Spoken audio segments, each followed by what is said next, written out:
Chapter 1: Early Life and Signs of Extraordinary Gifts. About 10 miles from Turin, in the north of Italy, lies the village of Castelnuovo d'Asti, and there in 1841 lived a good, hard-working couple, Charles and Bridget Savio.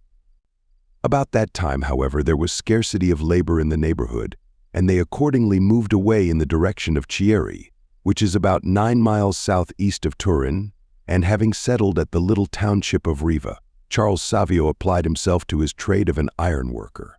On April 2nd of the next year, 1842, a child was born who was to prove a blessing and consolation to his parents. He was given the name of Dominic at baptism, and though no particular importance was attached to the name at the time, the boy, in later years, held it in particular esteem, as there will be occasion to learn. When the boy was scarcely 2 years of age, his parents decided to return to their former neighborhood, and they settled at Mirialdo, which is quite close to their early home at Castelnuovo. Like devoted parents, the careful upbringing of their boy was their chief solicitude, and considering his tender years, Dominic soon displayed an excellent disposition, and piety seemed to be part of his very nature. Morning and evening prayers at once impressed themselves on his childish mind, and at 4 years of age he could recite them all quite readily. He was always attentive to his mother's wishes, and only left her to say his prayers in some quiet corner, where he was undisturbed. In the unreflecting manner natural to them, children are generally a source of worry and disturbance to their mothers. It is the age when they must touch and examine and often taste everything they come across, but Dominic's parents testify that he never gave the least trouble in this way. He was not only obedient to the smallest point, but ready for any expression of a wish, and tried to foresee opportunities of doing them some little service.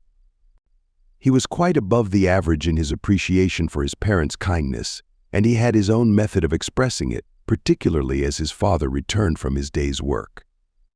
He always ran out to meet him, hoped he was not too tired, and promised to pray for him in return for all his labors.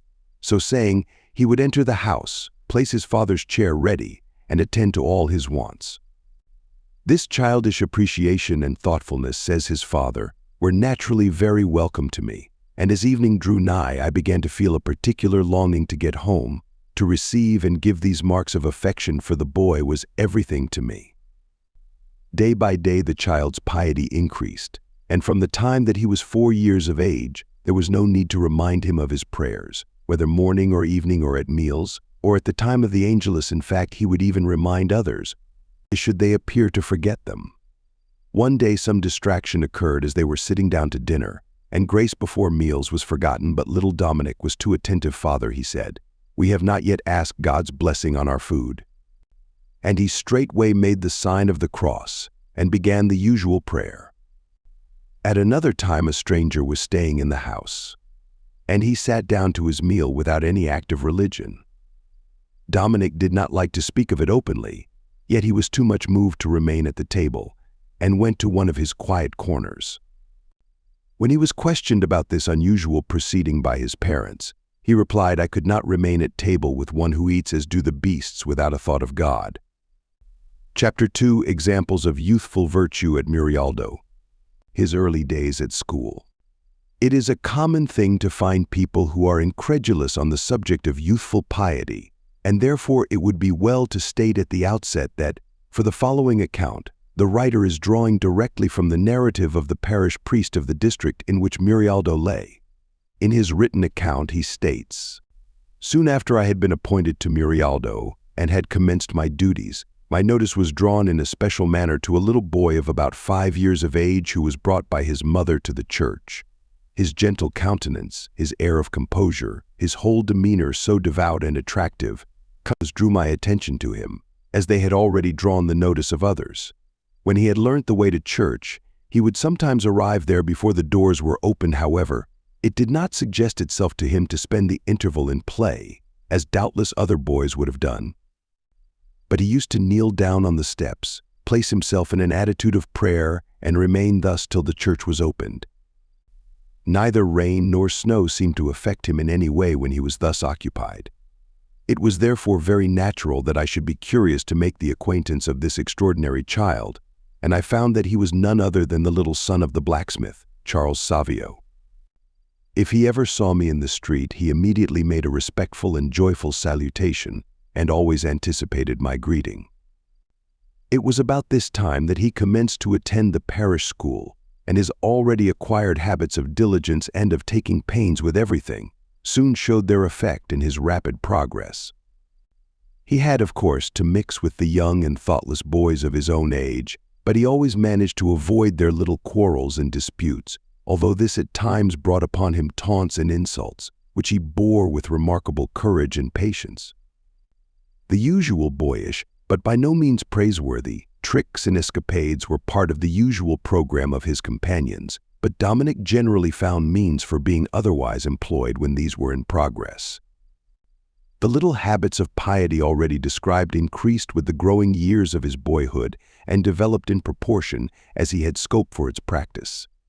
At 5 years of age, he had already learned to serve Mass and did so with great devotion. He went in good time every day to the church, and dearly as he loved to serve, he was ready to yield the privilege to others if they wished to do so, in which case he assisted with great devotion. He often went to confession, and as soon as he was allowed to make his first communion, he did so with fervor and delight. At the sight of so many signs of unusual piety, I often used to think to myself, here surely is a boy of great promise. God grant that some means may be found to bring such rare gifts to maturity. Such was the narrative of the parish priest of Murialdo, who had watched over the childhood of this gifted boy. Chapter 3. Dominic is allowed to make his first communion before the usual age. Preparation for the important day. His resolutions. It was remarked in the foregoing chapter that Dominic showed exceptional piety when he approached the holy table, but there were important circumstances connected with his first communion that call for consideration. As far as dispositions are concerned, Dominic appeared to have the most excellent ones. He knew the necessary catechism thoroughly. He had a clear knowledge, considering his years, of this the greatest of the sacraments, and moreover, his desire to receive it was eager and constant. The only obstacle, therefore, was his age, for at that time, children were usually not allowed to make their first communion before they were 11 or 12. Savio was only a boy of 7, and he hardly looked his few years, so that the parish priest hesitated. He consulted the neighboring priests, and having carefully considered the boy's knowledge and dispositions, all doubt and hesitation were finally swept aside, and Dominic was allowed to partake, for the first time, of the food of angels. The boy could not repress his delight when he was told this good news, and a supernatural joy seemed to take possession of his soul.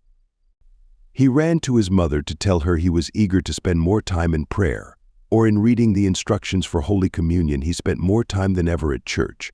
Before and after Mass, he seemed to be already communing with the angels in adoration. On the eve of the great event in his life, he said to his mother, "As I am going to make my first communion tomorrow, forgive me the pain I have caused you in the past. From now I shall be much better. I shall be more attentive at school, and more obedient in whatever you tell me to do." His sorrow for what he imagined to be his past faults so moved him as to fill his eyes with tears, and the mother, deeply touched, as was natural, at these pious dispositions in her boy, and remembering that in the past he had been a continual source of consolation to her, comforted him by saying, "Put your fears away, my child. Whatever you may have done is all forgiven. Pray that God may keep you good, and pray for your father and mother." When that memorable day dawned, he rose early, and long before the time set off for the church, which he found still shut. He knelt down on the step, as was his wont, and said his prayers, till the doors were opened to admit the children, who by this time had gathered together. There were still some confessions to be heard, so that, allowing for preparation and thanksgiving, and the Mass and discourse, the function of the First Communion was a matter of hours. Dominic had been the first to arrive to offer his salutation to God. He was the last to retire after his thanksgiving. The whole period had been for him one of abstraction from things of earth, and of contact with the things of heaven. Later on, when any reference was made to his First Communion day, his face would light up with joy, as he exclaimed, "That was indeed a day of happy remembrances for me. It was a sort of recommencement of a life which might serve as a model to all." In his little book of devotions, he wrote down some resolutions, which I have been able to transcribe with all their original and direct simplicity, and their introduction in diary form resolutions made by me, Dominic Savio, in the year 1849, on the day of my first communion, at the age of 7. 1.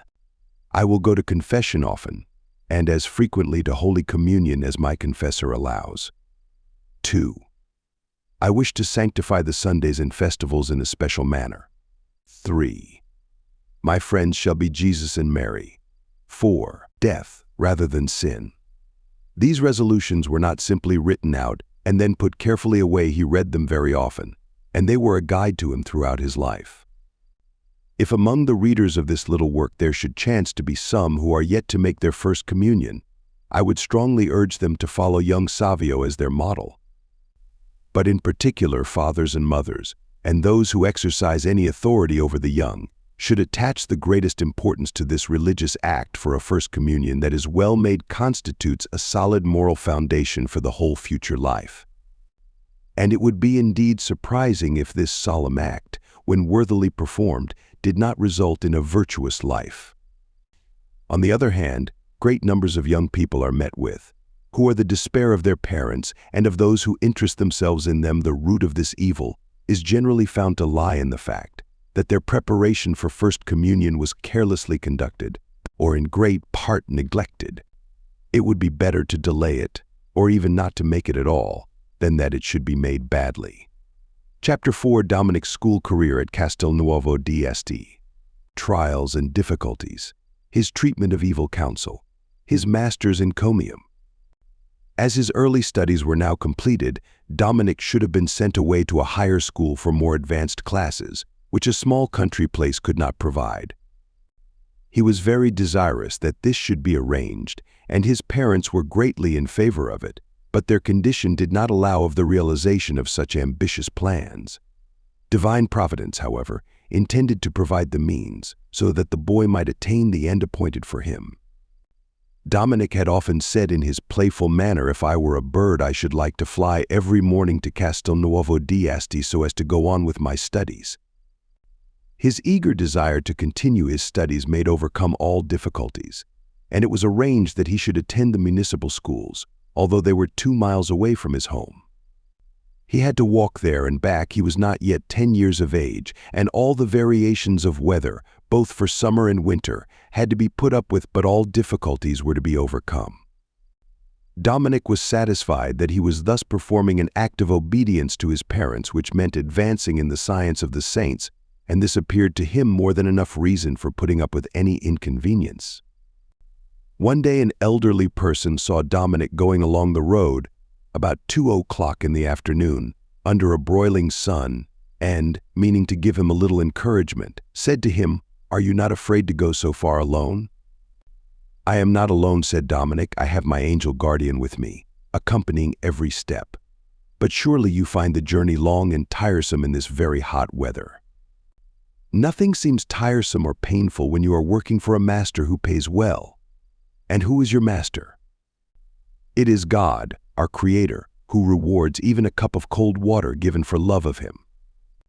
This little incident was related by the person who had the conversation with Dominic, and he concludes by saying, "A boy who has such thoughts in his head, when he is only 10 years old, is certainly destined for some great career." At school, Dominic soon found how to distinguish between desirable companions and those whose influence was bad.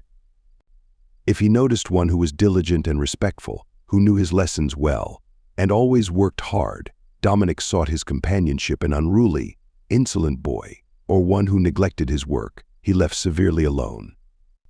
He was always kindly in his manner towards them, and seized any opportunity of doing them a little service, but he took care not to become intimate with them. His conduct at the higher school of Castelnuovo d'Este might serve as a model to any young student who desires to advance in knowledge and virtue.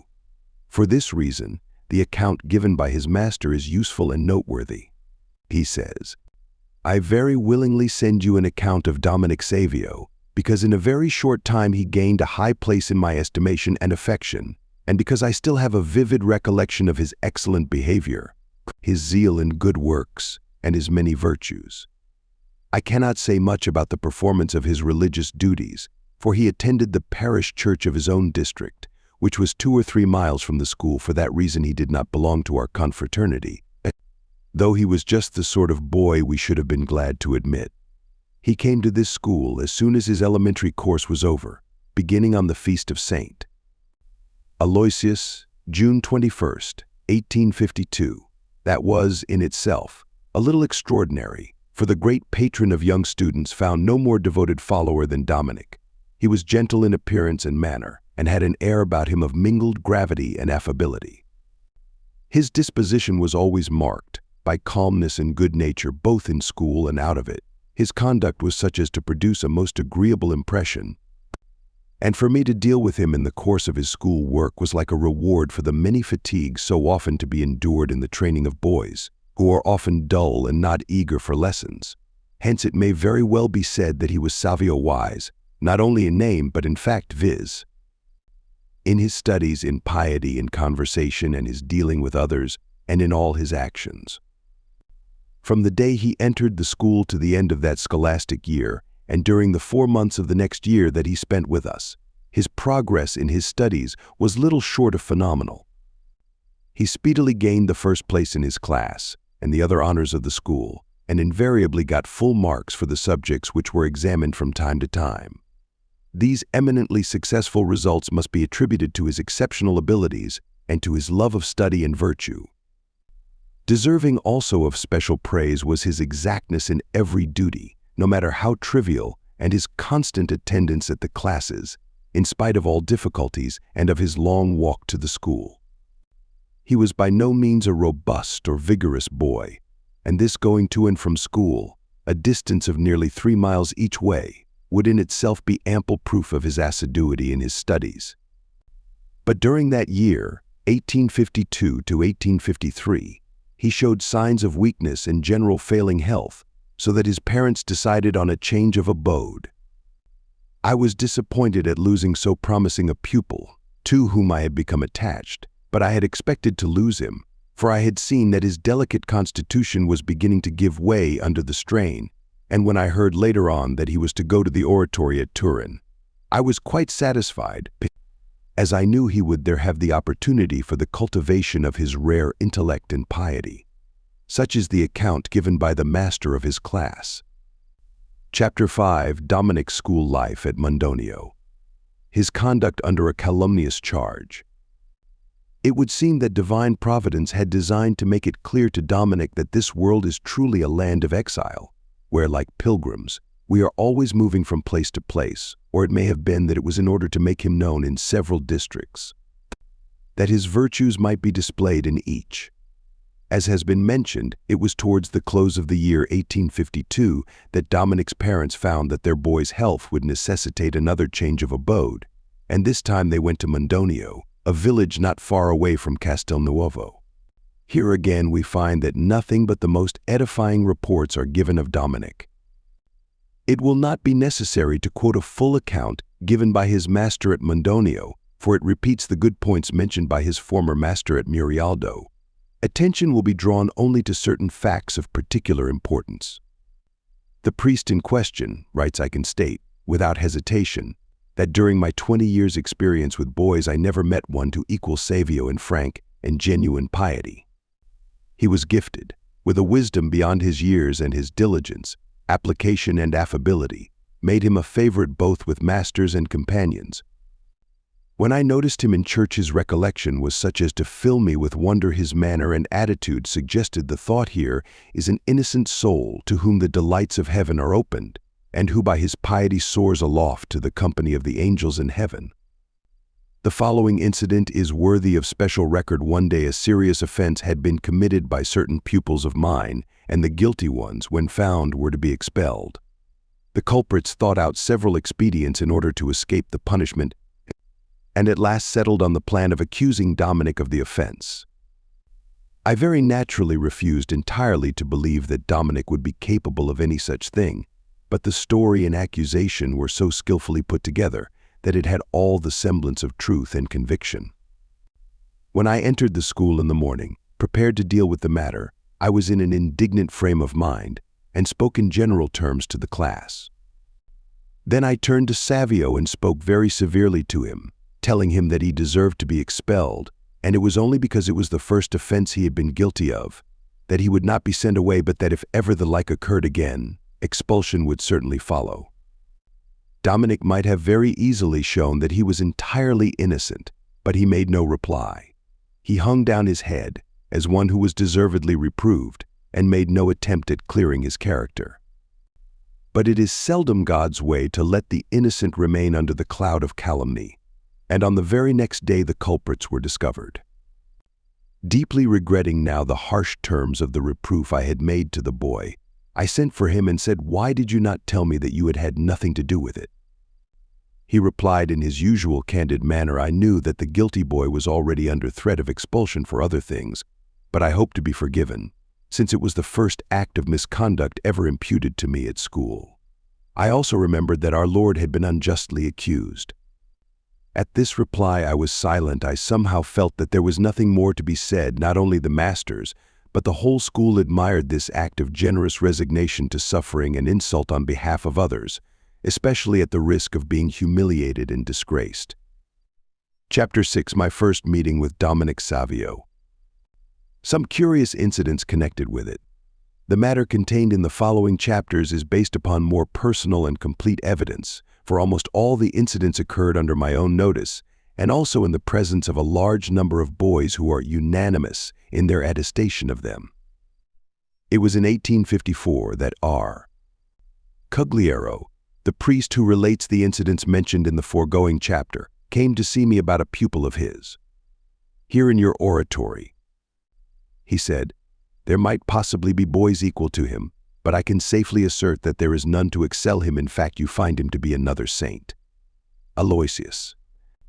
At that time I used to take my boys occasionally to Murialdo. It was a little country place, where a short time was spent for the benefit of enjoying the country air and open life, and there we usually made the novena in preparation for, and celebrated the feast of the Holy Rosary. It was accordingly arranged that while I was at Murialdo, Dominic should be brought over from Mondonio to see me. LT was therefore at Murialdo on the first Monday in October 1864 that I became acquainted with Dominic Savio. He was accompanied by his father, and as they came up to speak to me, I noticed his pleasant but respectful manner, and something in his demeanor fixed my attention upon him. When he came up, I put a question to him, to which he answered, "I am the boy of whom F.R.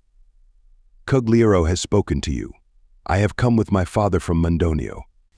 We walked together and I questioned him about his studies and his desires for the future, and we were immediately on the most friendly and confidential terms. I may say that I at once recognized a boy after God's own heart, and I could not help being struck by the workings of grace already manifest in one of such tender years. After some minutes' conversation, and before I could turn aside to speak to his father, he said to me, "Well, what do you think of the matter? Will you take me to Turin to study?" I replied that I thought there was very good material to work upon. "And what do you think you can make of it?" Seeing that he fully grasped my meaning, I said something beautiful and acceptable to God. To this he replied, "Then I must be the material, and you are to fashion it. Take me with you, therefore."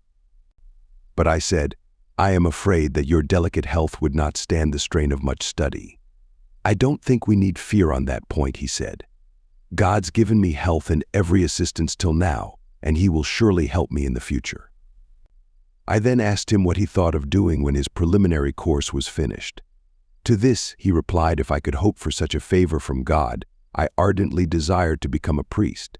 "Very well," I replied, "now I want to see whether you are able to learn quickly. Take this little book and study this page of it tomorrow. I shall see if you know it." I then sent him to see the other boys and to join in their games, while I talked to his father. But a little surprise awaited me. For hardly 10 minutes had elapsed when Dominic came back and said with his usual pleasant manner, "If you like, I will recite that page to you now." I took the book in some astonishment, and this only increased when he recited the page by heart and could explain any passage in it. "Well done," I said. "As you have anticipated your lesson, I shall anticipate my answer. I will take you to Turin, and you will be one of my chosen boys. You must pray that God will help both you and me to do his holy will." Not knowing how to express his great gratitude, he took my hand and said, "I hope my behavior will never give you cause for complaint." Chapter 7. Dominic comes to the oratory of Saint Francis of Sales. His manner of life. Nothing is more characteristic of youth than its tendency to changeableness.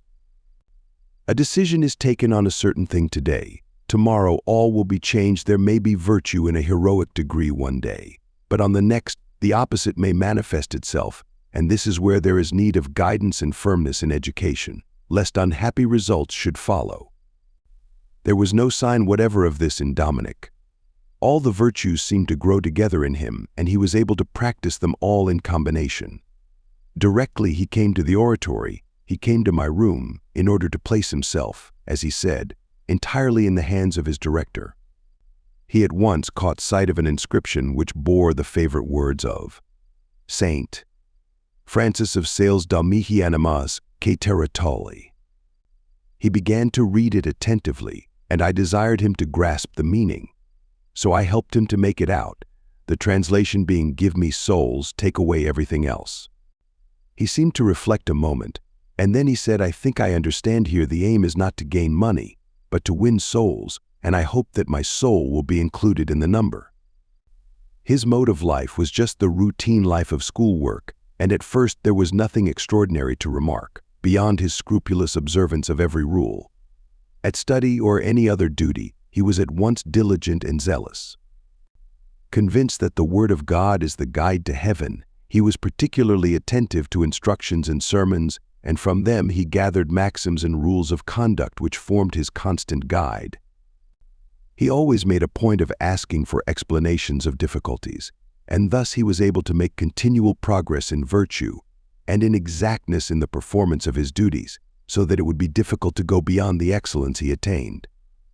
He had already requested the favor of having his faults pointed out, so that his conduct towards all became equally praiseworthy. He was very apt at noticing what should be avoided in the conduct of a companion and what should be imitated, and Dominic chose his companions accordingly.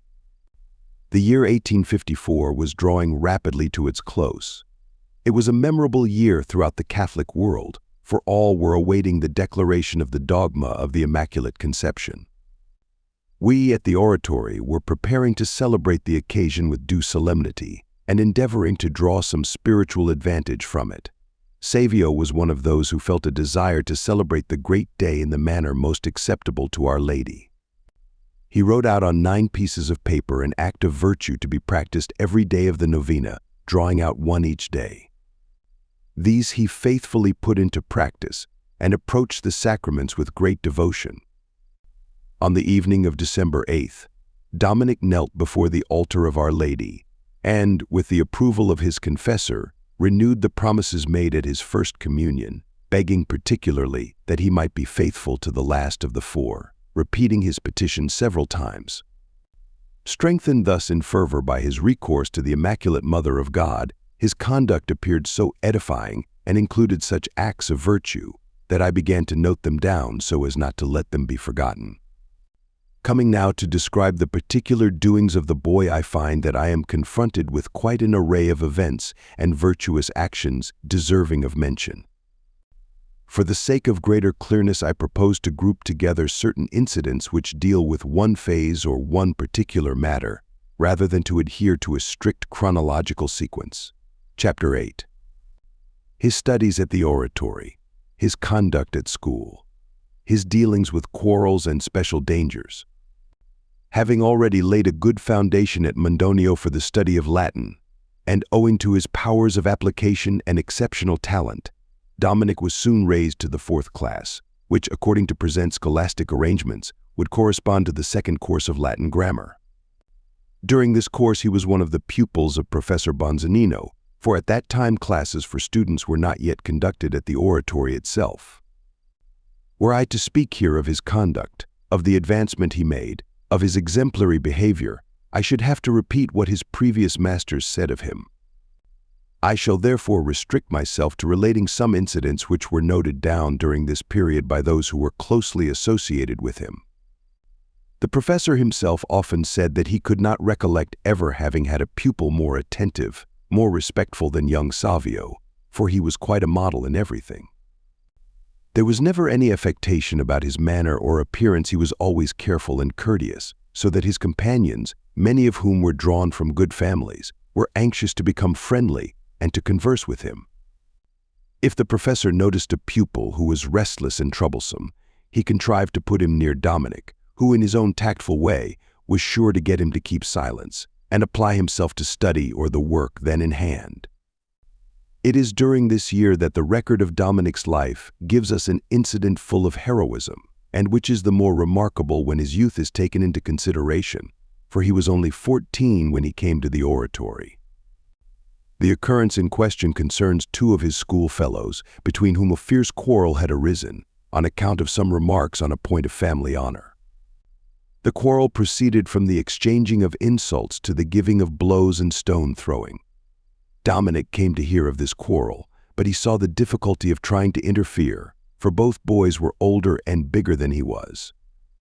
However, he found means for approaching each in turn, urged them to give up their hatred, and pointed out that anger and revenge were against the commandments of God. He wrote to each of them, threatening to acquaint their parents and their master, but the headstrong boys were not to be influenced.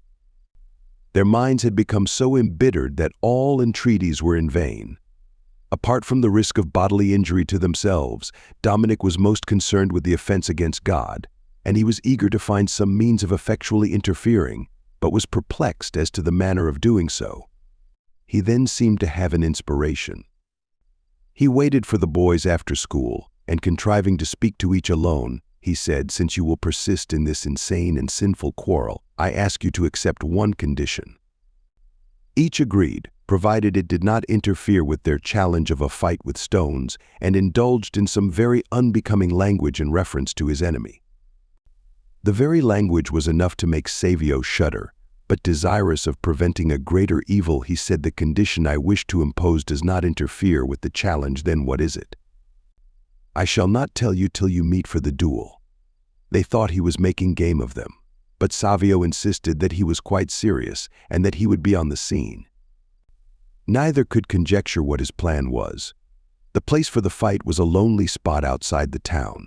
The boys, getting more and more incensed, were almost going to fight on the way, but Dominic managed to prevent them. The scene of action was reached, and the boys took up their positions at a little distance from each other, and had by them the stones they were to hurl. Now was Dominic's time for mediation. He stepped in the middle, and said, "Before you commence to fight, you must fulfill the condition you agreed upon." So saying, he drew out of his coat pocket a crucifix and held it up in the air. "I desire," he said, "that each of you should look on this crucifix, and then if you will throw, you must throw the stone at me, and say, 'Our Savior died pardoning his very persecutioners. I, a sinner, am about to offend him by an act of open revenge.'" Having said this, he threw himself on his knees before the one who seemed most enraged, and said, "Throw your stone at me, let me have the first blow." A shiver seemed to go through the boy thus addressed. "No," he exclaimed, "I couldn't do it. I am not so mean as that. I have nothing against you." On hearing this, Dominic turned to the other boy, who had been watching in amazement, and made the same proposal to him. He too refused such a cowardly act. Then Dominic got up and said, "With great earnestness, you are both ashamed to commit this act of brutality against me, and yet you would commit it against God and lose your soul by grievous sin." And he held up the crucifix again. This proved too much for the two boys. They were moved by his true Christian charity and his courage. One of them confessed that he felt a cold shiver, and felt thoroughly ashamed that he had forced a friend of Savio's character to take such extreme measures. Wishing to make him some amends, he forgave entirely the boy with whom he had quarreled and promised to go to confession at once. Thus Dominic secured a victory for charity and taught the boys a lesson. Is it too striking an act of courage to recommend, for example, to young schoolboys? This incident would have remained a profound secret had it not been related by both boys who were the partners to the challenge. It will be gathered from this incident that Dominic had gained great influence over his companions, but he often had to put up with annoyance from some who tried to draw him into undesirable practices. On one occasion, in fact, he had almost consented to go off with some boys who wished him to join them at play instead of going to school, but the arguments against it arose so vividly before him that he not only rejected the proposal for himself, but convinced the others that it would be wrong and made them go with him to school. At the end of that year, he was among the very best of those who were promoted to a higher class, but when his next year began, there were already signs that his health would need careful attention, and it was thought more prudent to let him have some private teaching at the oratory, where intervals of rest and fewer tasks could be given him. Under this arrangement, his health seemed to improve a good deal, so that he was again sent out to the higher classes in the town, this time to Professor Pico, who was held in the highest estimation as a teacher. Several interesting facts are recorded of this year of rhetoric, and they will be related in their turn as the narrative proceeds. Chapter 9, Dominic forms the resolution of striving after perfection. In the above chapters, we have considered Dominic as a student going through his scholastic course, and have insisted principally on his talents and industry. His spiritual advancement was of even greater importance in his eyes. Savio had been at the oratory for 6 months when he heard a sermon delivered there on an easy method of arriving at the perfection of the saints. The preacher brought out particularly these 3 points that impressed themselves deeply on Savio's mind. First, that it was God's will that we should become perfect. Secondly, that it was easy to become so. Thirdly, that an exceeding great reward is laid up for those who arrive at perfection. The effect of the sermon on Dominic was to set his heart aglow with love of God. For some days he was extraordinarily quiet, so that his companions began to remark it, and I noticed it myself. I began to think that his health was commencing to give way again, so I questioned him about it. His answer was put very quaintly. If I am suffering at all, he said, it is from something beneficial. I asked him to explain. He replied that he had been thinking over the sermon and was seized with the desire of becoming a saint, that it now appeared to him much easier than he had thought, and asked for some special guidance in regard to his behavior. I very naturally praised his good intentions, but pointed out that it would not be beneficial for him to be disturbed and uneasy about it, for in such disquiet of soul the voice of God could not be heard. I told him he should be always happy and cheerful, to be exact in the practices of piety and his other duties, and to take his recreation regularly with his companions. One day I told him I wished to make him a little present, but that I left the choice of it to him. I do not desire anything else, he replied, but to become perfect. If I do not obtain that, I shall be fit for nothing. On another occasion we were discussing the etymology of names, and he put the question, what does Dominic mean? Someone answered, belonging to God. Then he promptly replied, if I was not right in saying that I ought to become a saint, even my very name says that I belong to God, therefore it shall be my constant endeavor to become a saint. These and similar words on other occasions may seem extraordinary in so young a boy, but Dominic meant them in all seriousness, and his use of them, just referred to, was not because he was not leading a holy life. On the contrary, but it was because he wished to undertake penances and remain for hours in prayer, things which his superiors decided were not suitable for his years or health or his occupations. Chapter 10, Zeal for the Salvation of Souls. The chief recommendation given to Dominic to help him to attain perfection was to endeavor to gain souls to God, for no action is more meritorious than to cooperate in the salvation of souls, for which our divine Savior shed his precious blood. Dominic had a particular intuition of the importance of this good work, and on several occasions he said, if I could help to gain my companions to God, what a happiness it would be. It was on this principle that he never let any occasion go by of doing something to this end, and accordingly he frequently gave friendly advice or warning to those of the boys whose conduct was not approved of. He had a particular horror of anything in the nature of blasphemy, or taking the name of God in vain. In fact, it worked upon him to such a degree that his health was quite affected by it. If he heard any words of that nature, as he passed along the streets, he would look down as though in sorrow, and make some pious ejaculation. A companion had often noticed him raise his cap and utter a few words of prayer, when these blasphemies had been uttered.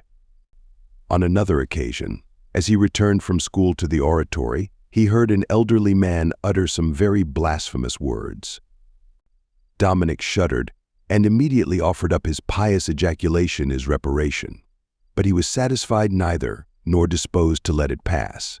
Summoning all his courage, and not at all affected by human respect, he went up to the man and asked him to direct him to the oratory. The boy's gentle manner immediately softened the man's anger, and he replied, very affably, "No, I am sorry. I don't know where it is." "Then there is another favor you can do me," said Dominic. "Oh, what is it?" The boy then came nearer and said in a low voice, only audible to the man in question, "It would be a great pleasure to me if, when you are angry again, you would use words that are not blasphemous." The man was naturally astonished at such a request from a boy, but there was something of admiration in his surprise. He replied, "Well done. You are right. It is a very bad habit that I am determined to overcome." But Dominic's manner with young offenders was different. He once heard two little boys quarreling at their games outside the house, and one of them in his boyish anger used the holy name. Dominic was pained, as he always was when this occurred, so he stepped between the two boys and made them patch up their quarrel. Then he turned to the one that he had heard utter the name of God and said to him, "Come with me. There is something to be done with which you will be pleased." He took him off to a church nearby, and both went up to the altar. There he made the boy kneel down and ask pardon for his profane use of the holy name. The boy did not know the act of contrition, so Dominic made him say it after him, and added to it some pious ejaculations to atone for the irreverence offered to God. Pursuing the same plan, Dominic made himself acquainted chiefly with the lives of those saints who had spent their lives in the salvation of souls. A favorite topic with him was the missionary life, and what missionaries were actually undertaking at that time, and as it was impossible for him to help them materially, he offered daily prayers for their welfare, and at least one communion a week. Strangely enough, I have often heard him exclaim, "How many souls there are in England awaiting our assistance! There is nothing would please me more, had I the strength and virtue, than to go there and help, by preaching and good works, to gain them to Jesus Christ." He frequently lamented the lack of zeal in this direction, and also as regards the proper instruction of children in the truths of the faith. It was his idea that as soon as he was a cleric, he would go back to Mondonio, gather the children together, and teach them their catechism and to lead good lives. And he gave practical proof of this, for he often taught catechism in the church of the oratory, and if any boy was backward or had been neglected in regard to his religion, Dominic was always glad to take him in hand to instruct him and prepare him for the sacraments. This, of course, could not be carried on without remarks from those who thought his zeal was out of place, and that such things should only be mentioned in church. A companion rebuked him once for talking on the life of some saint in recreation time, and asked him why he did so. Dominic's answer was so full of genuine zeal for the good of souls, which, he remarked, had been redeemed with a great price, that it made a deep impression on those around. During the intervals he spent at home for the holidays, Dominic put this zeal of his into practical effect, for he would gather other boys around him, and he had quite a gift for attracting them. And by conversations and stories he gave them good instruction and counsel. He also took home several objects of piety from the oratory, and distributed them judiciously by way of rewards among these companions. It was therefore quite customary for several to accompany him to Mass and the sacraments, and this good work had a lasting effect. During these holidays he was brought into contact with many people of all ages and conditions, for Dominic's manner had an attraction for all, and to all of them, in one way or another, he was the means of some spiritual advantage.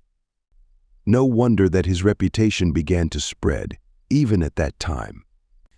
Dominic's guiding motto was that no occasion for doing good to souls, or of offering some little act of reparation to God, should be missed, and this accounts for his constant zeal and his visits to the Blessed Sacrament, in which he generally managed to be accompanied by a friend or someone he wished to bring to a better life. Chapter 11. Various incidents. His attractive manner with his companions. Although Dominic, as we have seen, was imbued with the desire to do good to souls, It did not, as some mistaken people might imagine, tend to make him melancholy or mournful. On the contrary, he was the life of the recreation time, though he very wisely knew how to turn every opportunity to account. When others had something to say or a story to tell, he never interrupted or criticized, but when conversation flagged, he had an inexhaustible fund of entertaining information and anecdotes which were highly interesting to his companies. He knew just when to seize the opportunity of speaking, if it were necessary to deal with grumbling or murmuring, or something not approved of. His manner was so cheerful and attractive that he counted among his companions even those who were least disposed to piety, or were of an opposite nature to his own, and they always took in good part whatever insinuation or hint he might give them. Once, when the boys were at play in an open space, a man came up and joined in the conversation. He was amusing at first, and had a story or two that suited the curiosity of young people. But when he had made himself at home a little, he went on to speak of religious subjects and priests and the like, and treated them with ridicule and disrespect. Many of the boys noticed the change in his conversation and went off to play. Others stayed on. But then Dominic arrived. He stopped for a moment to listen, but immediately saw what the man was about, and without any hesitation said to the boys round him, "Don't stay here listening to such a degraded man. He is only trying to corrupt souls." The boys were accustomed to Dominic's influence in regard to such things, and all moved away, leaving the man alone. The latter retired discomfited, and never tried his persuasive arts in that neighborhood again. This influence of Dominic's gradually increased, so that he could usually persuade the boys against any course in which he saw that evil might lurk. There was at the oratory, at the time, a little society composed of the better and more able boys, who endeavored to check any wrongdoing amongst the rest, and to deal with any unruly ones amongst them. Savio belonged to it, and played a foremost part in it. Whatever little presents came to him, he reserved them to add weight to his persuasion. Sometimes he would seize an opportunity in the games, when a boy on whom he had designs was a partner of his, to ask him to promise to go to confession with him on the following Saturday. As Saturday usually seemed a long way off, the boy generally consented, but Dominic did not let him forget it, and when Saturday came he would take the boy off to church, as pleased with the success of his little ruse as a sportsman is in securing his prize. In this way it often happened that a boy, on whom 100 sermons would be lost, would at once succumb to some novel method invented by Dominic's zeal for souls.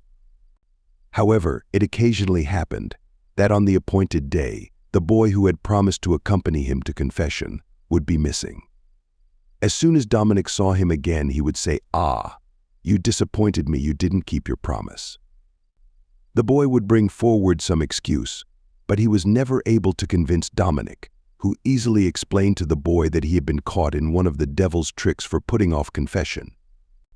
He would then go on to show him how happy he would be afterwards if he made a good confession, and get him to make another promise. It always happened that these boys would go to Dominic afterwards and tell him how glad they were for having followed his advice, and that they would go frequently to the sacraments in future. It is a common thing that among a great number of boys, a few are left more or less severely alone, whether on account of their peculiar character, or of some defect, or something uninviting about them sometimes too. These are the object of the ridicule and torment of their companions, and are sorely in need of a friend. Dominic was always on the lookout for these. He was frequently in their company, entertaining them in one way or another. Others, who through ignorance or neglect were disposed to be mischievous or bad, Dominic took in hand, and always brought them to a better frame of mind. With the sick again he was in great demand, so that in one way or another Savio was a real apostle and put into practice his great ideal of drawing souls to God. Chapter 12, his spirit of prayer. His devotion to the Holy Mother of God. The month of May. Dominic was evidently endowed with special gifts from God, and among them was his assiduity and fervor in prayer. It seemed to be part of his very nature to converse with God, and no matter where he was, or what noises or games might be going on around him, his recollection was never disturbed, and his ejaculations were none the less frequent. At the general prayers of the boys, his manner can only be described as that of an angel. His attitude was devotion itself. He never seemed to want to rest even his elbows. But kneeling, and with hands joined, his eyes cast down, he gave himself up to communing with God. To look at him thus was to be edified. In 1854, the Count Case was elected president of the Sodality of St. Aloysius that was established at the oratory. The first time he was present at the functions of the sodality, he saw a boy at prayer with such an air of rapt devotion that he was immediately struck by him. He inquired about him afterwards, and of course it was our young friend. Dominic always managed to spend some part of his recreation in the chapel, generally getting a companion to go in with him, though he need not stay as long as Dominic did. His devotion to our Blessed Lady was like a burning fire within him. Every day he practiced some act of mortification in her honor.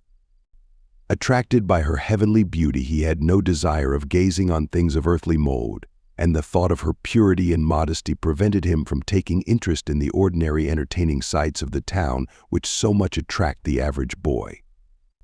This abstraction or deep recollection, when out in the streets, was frequently remarked upon by his companions, and he generally explained it by saying that he was thinking of something far more interesting in connection with Our Lady in heaven. To her he offered special devotions in the course of the day, particularly on Friday, in honor of the 7 Dolours, and he placed his own purity of soul in the keeping of that Immaculate Virgin. It was therefore a natural development that he should be carried away with special fervor during the month of May. There were always extra services in the church for the benefit of the public, and the boys took part in them. But Dominic was not satisfied with that. He arranged with certain companions to perform extra devotions every day, and he prepared a stock of examples and anecdotes concerning the devotion to Our Lady. With the aid of these, he urged not a few boys to make an effort to celebrate the month with fervor.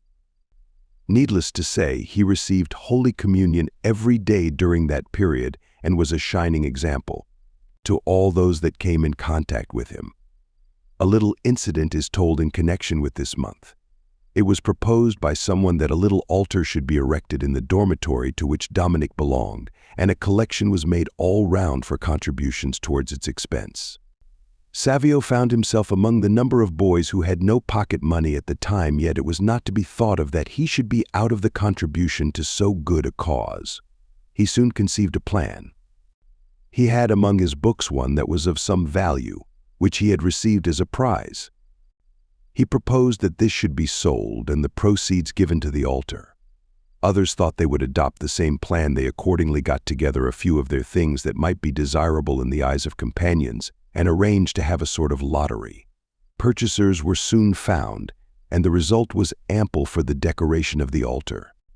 Its adornment was to be done after night prayers, by special permission, but Dominic was expressly advised to go to bed. As he had not been well of late, he obeyed. But it was quite a sacrifice for him to be deprived of doing something that he thought tended directly to the honor of her, of whom he was one of the most devout clients. Chapter 13 is frequentation and devout reception of the sacraments.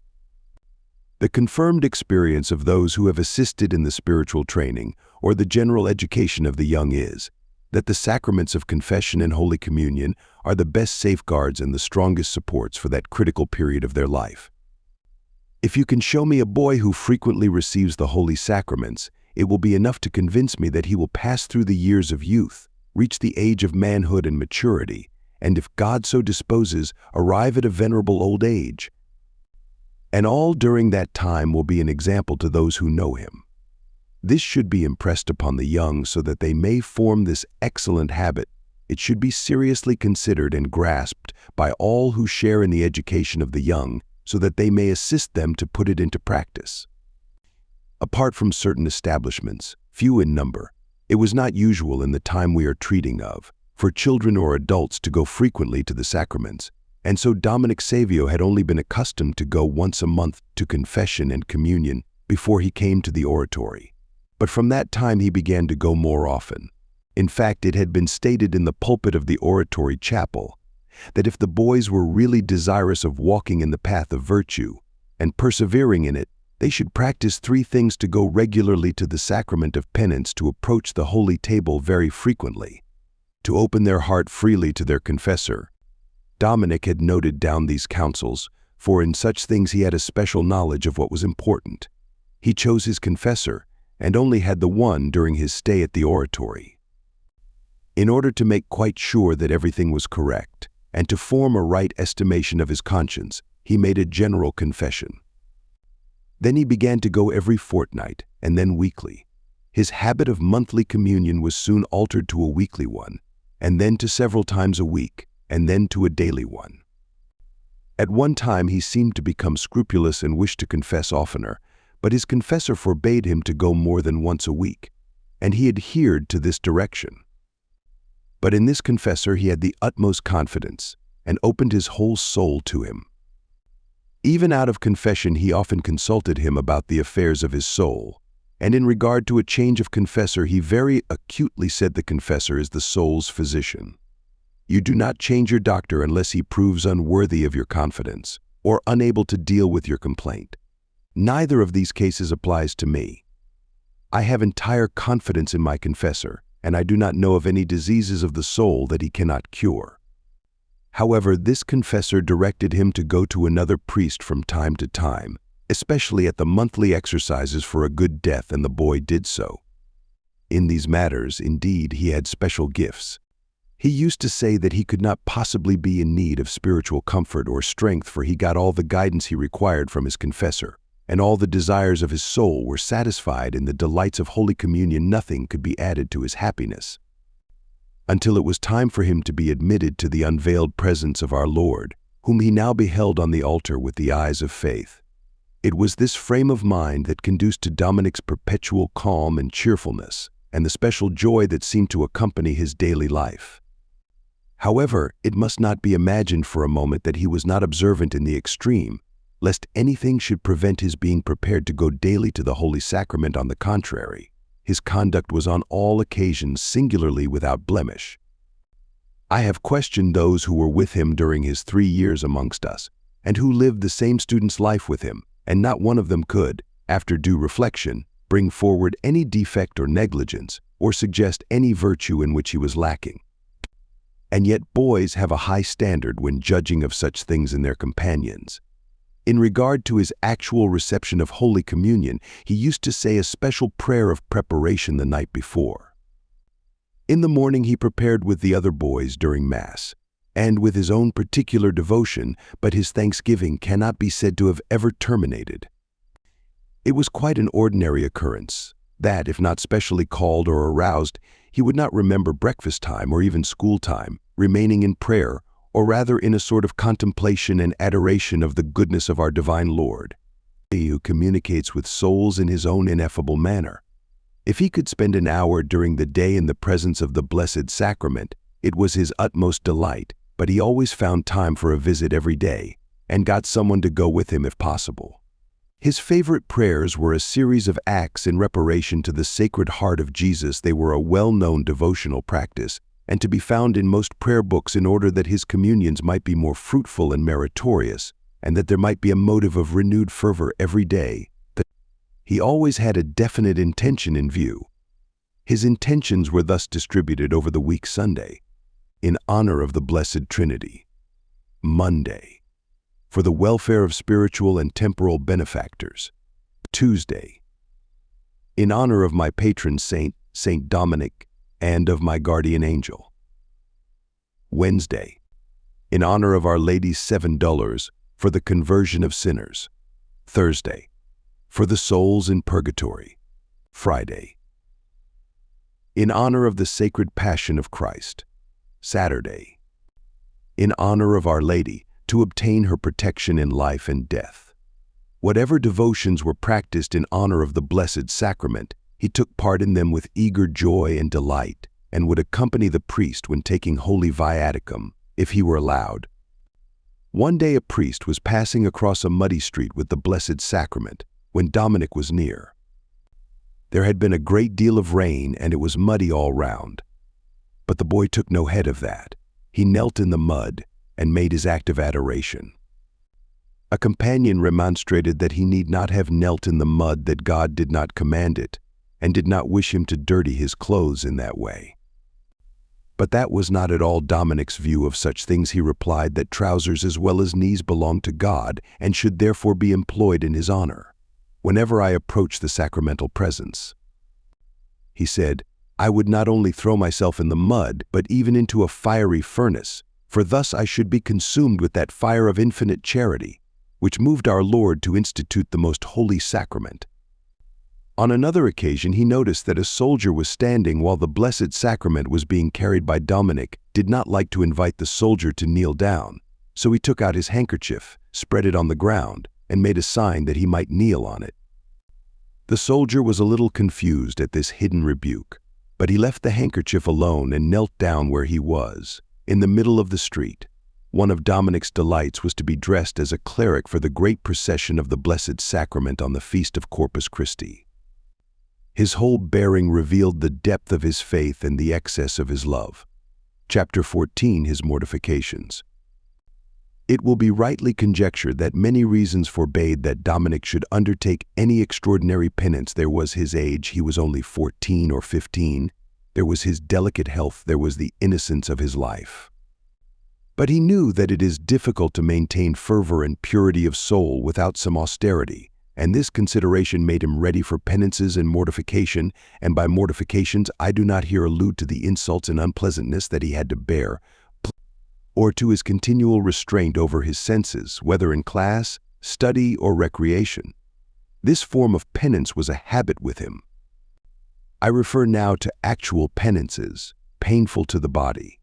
In his fervor and his devotion to the Mother of God, he had resolved to fast on bread and water every Saturday, but his confessor forbade it. He wished to fast during Lent, but after a week it came to the knowledge of the director of the house, and that too was forbidden. He wished at least to do without breakfast, but consideration for his health made it prudent to forbid that also. What then was he to do to satisfy his desire for some bodily mortifications? As he was forbidden to do anything that affected his food, he began to afflict his body in other ways. He put some sharp things into his bed, so that he might not be able to repose in comfort. He wanted a kind of hair shirt, but all these things were soon prohibited. He thought of something else. During the autumn and winter he managed to escape having extra blankets for his bed, so that during the cold of January he had only the summer coverings on his bed. This was discovered because one morning he was unwell and had to remain in bed, and when the director came to see him, he saw at once that he had insufficient covering for that severe weather. "Why did you do this?" the director asked. "Did you want to die of cold?" "Oh, I shall not die of cold," he answered. "When in the stable at Bethlehem, or hanging on the cross, our Lord had less to cover him than I have now." He was then forbidden to undertake any penance at all without express permission, and this command, though difficult, was obeyed. Later on I saw that he was in some difficulty. He said he could not reconcile the command of the gospel to do penance with the prohibition he had received. "The penance God wishes from you," I said, "is simply obedience. If you obey, that will suffice for everything. Can you not allow me to do some other penance? The only penance you are to do is to bear patiently all that God sends you in this life. But those things must be put up with by necessity." "Very well," I replied. "Whatever you have to suffer by necessity, offer it to God, and it will become a virtue and meritorious in the sight of God." This counsel comforted his misgivings, and he was never disturbed in that way again. Chapter 15, The Mortification of His External Senses. Any casual observer of Dominic's outward behavior would have thought his composure so natural that it must have been part of his character from birth, but those who were intimately associated with him and had the care of his education know very well that it was only gained by long and serious effort, assisted by the grace of God.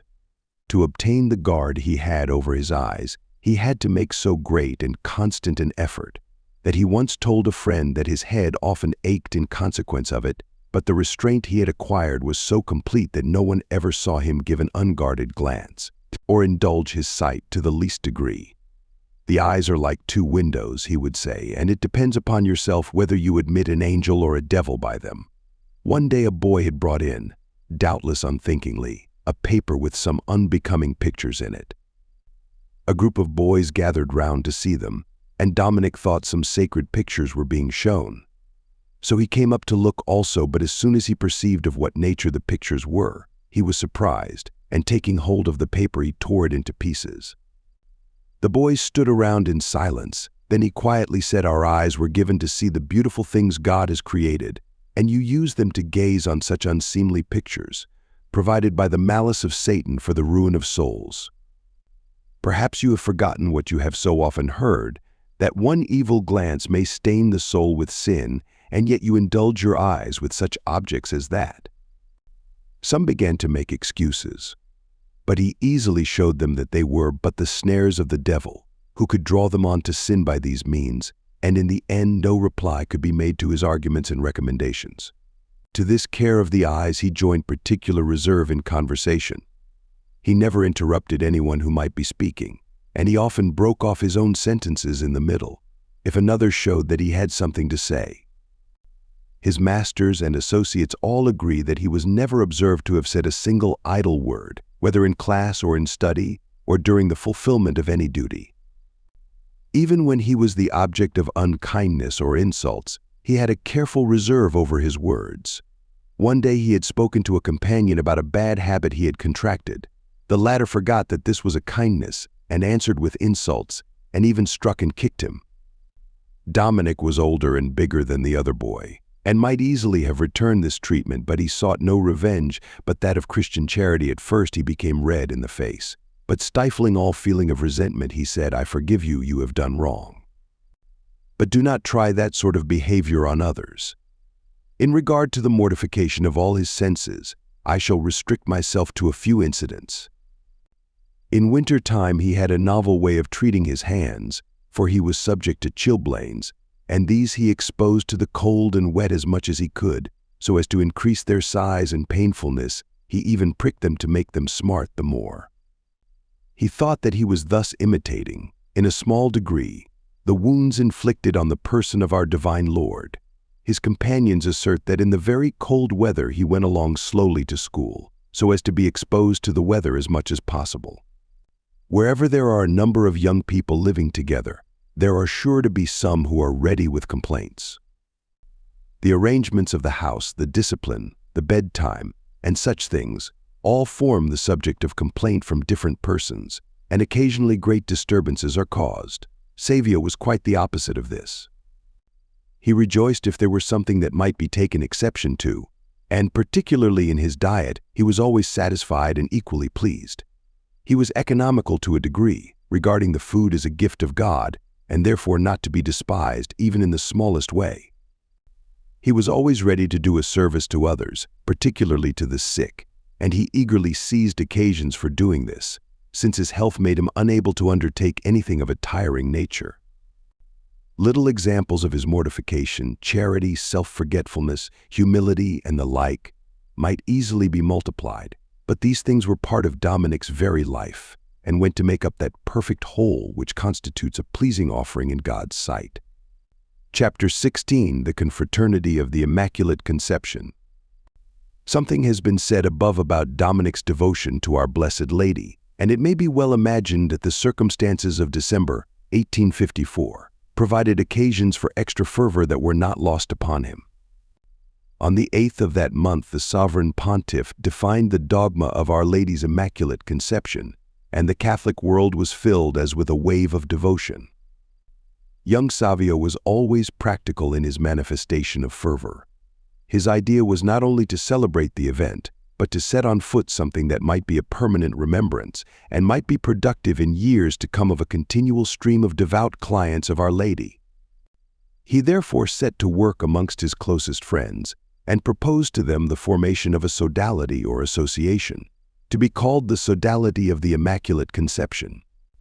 Its object was to obtain the special protection of Our Lady during life, and particularly at the hour of death.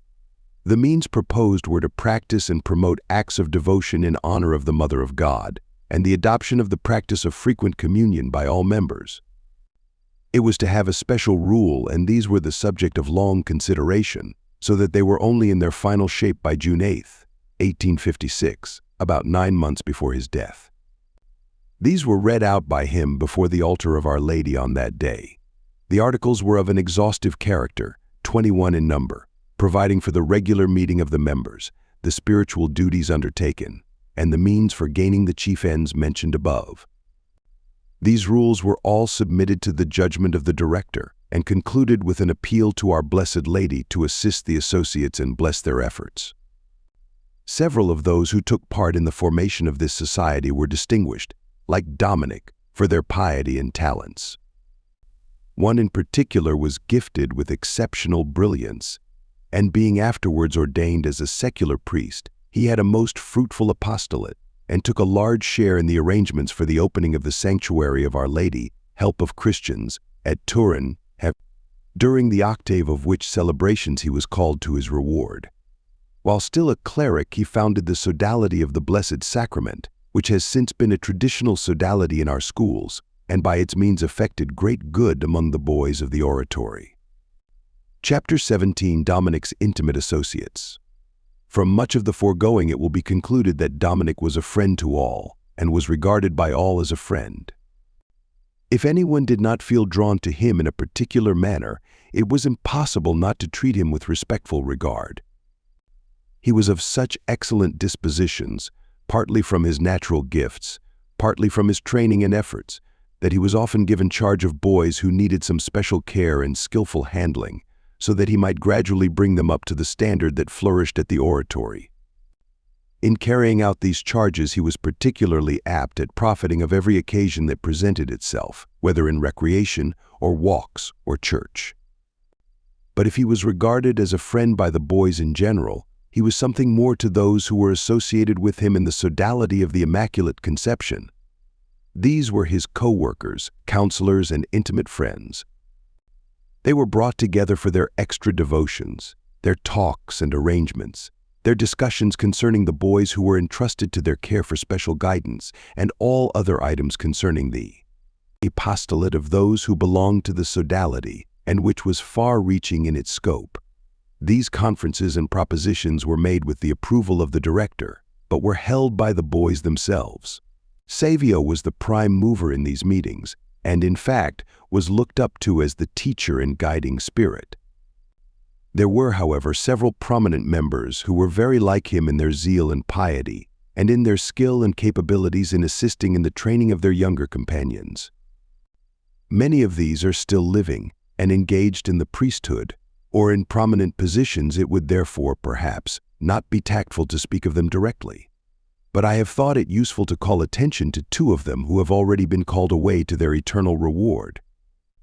They are Camillus Gavio and John Massaglia. The former only remained at the oratory 2 months, but it was long enough to leave a lasting remembrance. His piety had always been conspicuous, and with this he possessed remarkable talents, particularly for painting and sculpture, so much so that the municipality of Tortona, his native city, had awarded him a scholarship so that he might come to the schools of Turin to continue his studies and artistic training. Shortly before his arrival at the oratory, he had recovered from a serious illness. This doubtless accounted for much of his quiet, retiring life, for he was practically only then convalescent and at a distance from his home and friends. Moreover, he knew none of the boys at the oratory, and all these circumstances combined to make him rather a spectator of than a partner in the games, and he was often noticed with a far-away, abstracted look. Savio soon made his acquaintance and got into conversation. He had quickly elicited the main facts of the boy's life, including his late illness, but this last item should be described in the words of the actual speakers. The newcomer had described briefly his illness, which was concerned with a weakness of the heart and had brought him to death's door. "You desired very much to be cured, I suppose?" inquired Dominic. "No, not a great deal. I only desired that the will of God might be done." No more than this was required to convince Savio that his new acquaintance was gifted with extraordinary piety, and he secretly rejoiced at this acquisition to the oratory. He therefore followed up the boy's response by remarking, "Whoever desires to do the will of God is anxious for his own sanctification. Do you ever feel this desire?" "Oh yes, it has long been my chief ambition." "Very good. The number of our friends increases daily. You will join our inner circle of those who have the same ambition as you have." The new boy agreed, and a discussion was held as to his future conduct. Savio pointed out to him that at the oratory, sanctity consisted principally in being happy that the boys took every care to avoid sin as the great enemy, to do all duties as well as possible, and to perform the practices of piety with exactitude. Servate Domini in Laetitia is to be our motto. This advice of Dominic seemed to fall like a healing balm on the soul of Camillus. He became a close companion of Dominic's, and from him learnt the secrets of great holiness that he had himself acquired. With such a guide, and with his own excellent goodwill and dispositions, it was no wonder he made rapid progress in virtue, so as to become prominent even among those who were themselves all of a very high standard of exactitude and piety. However, his rapid progress in piety was like his swift course towards heaven. The illness he had described to Dominic had left effects that could not be removed by medical aid, and it was soon evident that he was in a very dangerous condition. Every care from physicians and friends was his, but in vain. It was time for him to go to that divine Lord whose will he had so faithfully sought to do, and after receiving the sacraments with great edification, he died on December 30th, 1856. Dominic was his constant attendant during his illness, and would readily have watched by him all night, but he was not allowed. When he was told that his companion had died, he asked to go and see the body, and looking at the face of his friend, he said with emotion, "Farewell. Gavio, I am quite sure that you have gone to heaven, so prepare a place for me. However, I shall always be a friend to you, and shall pray for the repose of your soul as long as I am left here on earth." The sodality of the Immaculate Conception had special rules for the prayers and communions to be offered for the deceased members, and Dominic immediately arranged for them to be carried out. His words and recommendations to his companions on this occasion were typical of that gravity which he always displayed in regard to things of the spiritual life, of the importance of which he always had an intimate conviction. Chapter 18. Dominic Savio and John Masiglia.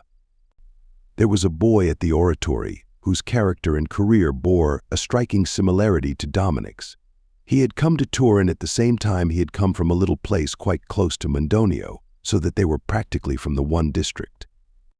He had the same intentions as Dominic, to embrace the ecclesiastical state, and he was inspired with a like eagerness to advance in the science of the saints.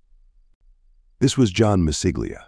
He had been talking one day to his friend about their future hopes, and after their exchange of ideas, Dominic said, "It will not be sufficient for us merely to desire to become priests. There are means to be adopted to acquire the virtues that are suitable to that state."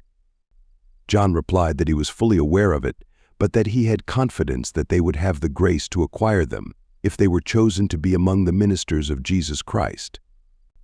There had been some special sermons and exercises in preparation for the Easter communions, and these two had taken part in them with singular devotion. After their communion, Dominic said to his companion, "I very much desire that we should be true friends, that is, in regard to the affairs of the soul. I propose that from now we each admonish the other in regard to anything that may be thought useful for our spiritual advancement. If you see anything wrong in my conduct, tell me immediately, that I may correct it, or if you think of any good I ought to perform, point it out to me." His friend promised to do so, though he said, "There will be no opportunity, and on the condition that you do the same for me, who am in much greater need of such an arrangement." Dominic replied that that was not the time for compliments, but that henceforth they would help each other in the progress of their soul. From that time, Dominic Savio and John Masiglia were intimate friends, and it was a true and perfect friendship, since it was founded upon real charity and nourished by the frequent intercommunion of those pious suggestions and experiences which are prompted only by solid virtue. At the end of the scholastic year, after the examinations, all the boys were allowed to go to their homes for the vacation, but some always preferred to remain at the oratory, both for the advantages of extra study and to continue their exercises of piety, which could scarcely be carried on at home. Savio and Mesiglia were among the number. But I knew that both were eagerly expected by their parents to spend the holidays at home, and that a change and rest were necessary after their year's work at their books. I therefore met them both together and said, "Why do you not prefer to go home for a time?" No answer was at first forthcoming. Both began to smile. "What is the meaning of that smile?" I inquired. Then Dominic replied, "We know that our parents would like us to go home, and in one way we are anxious to go, but as long as birds are in their cage, they are safe from the hawk. Once out of it, there is risk of falling into the toils of the enemy of souls. But in spite of their good intentions and their desires to stay, I insisted on their going home for a time. They obeyed, but only stayed away the minimum time that I had appointed. If a detailed description were to be given of this friend, it would be very similar to the one being given of Dominic himself, for they had the same ideals and were led in the same paths of virtue. Mesiglia was of far more robust build than Dominic, and his health never gave anxiety. In fact, he was most promising in every way, particularly in regard to his progress in his studies. He had finished his course of rhetoric and had received the clerical habit, for which he had so ardently longed. But he was destined to enjoy his happiness only for a few months.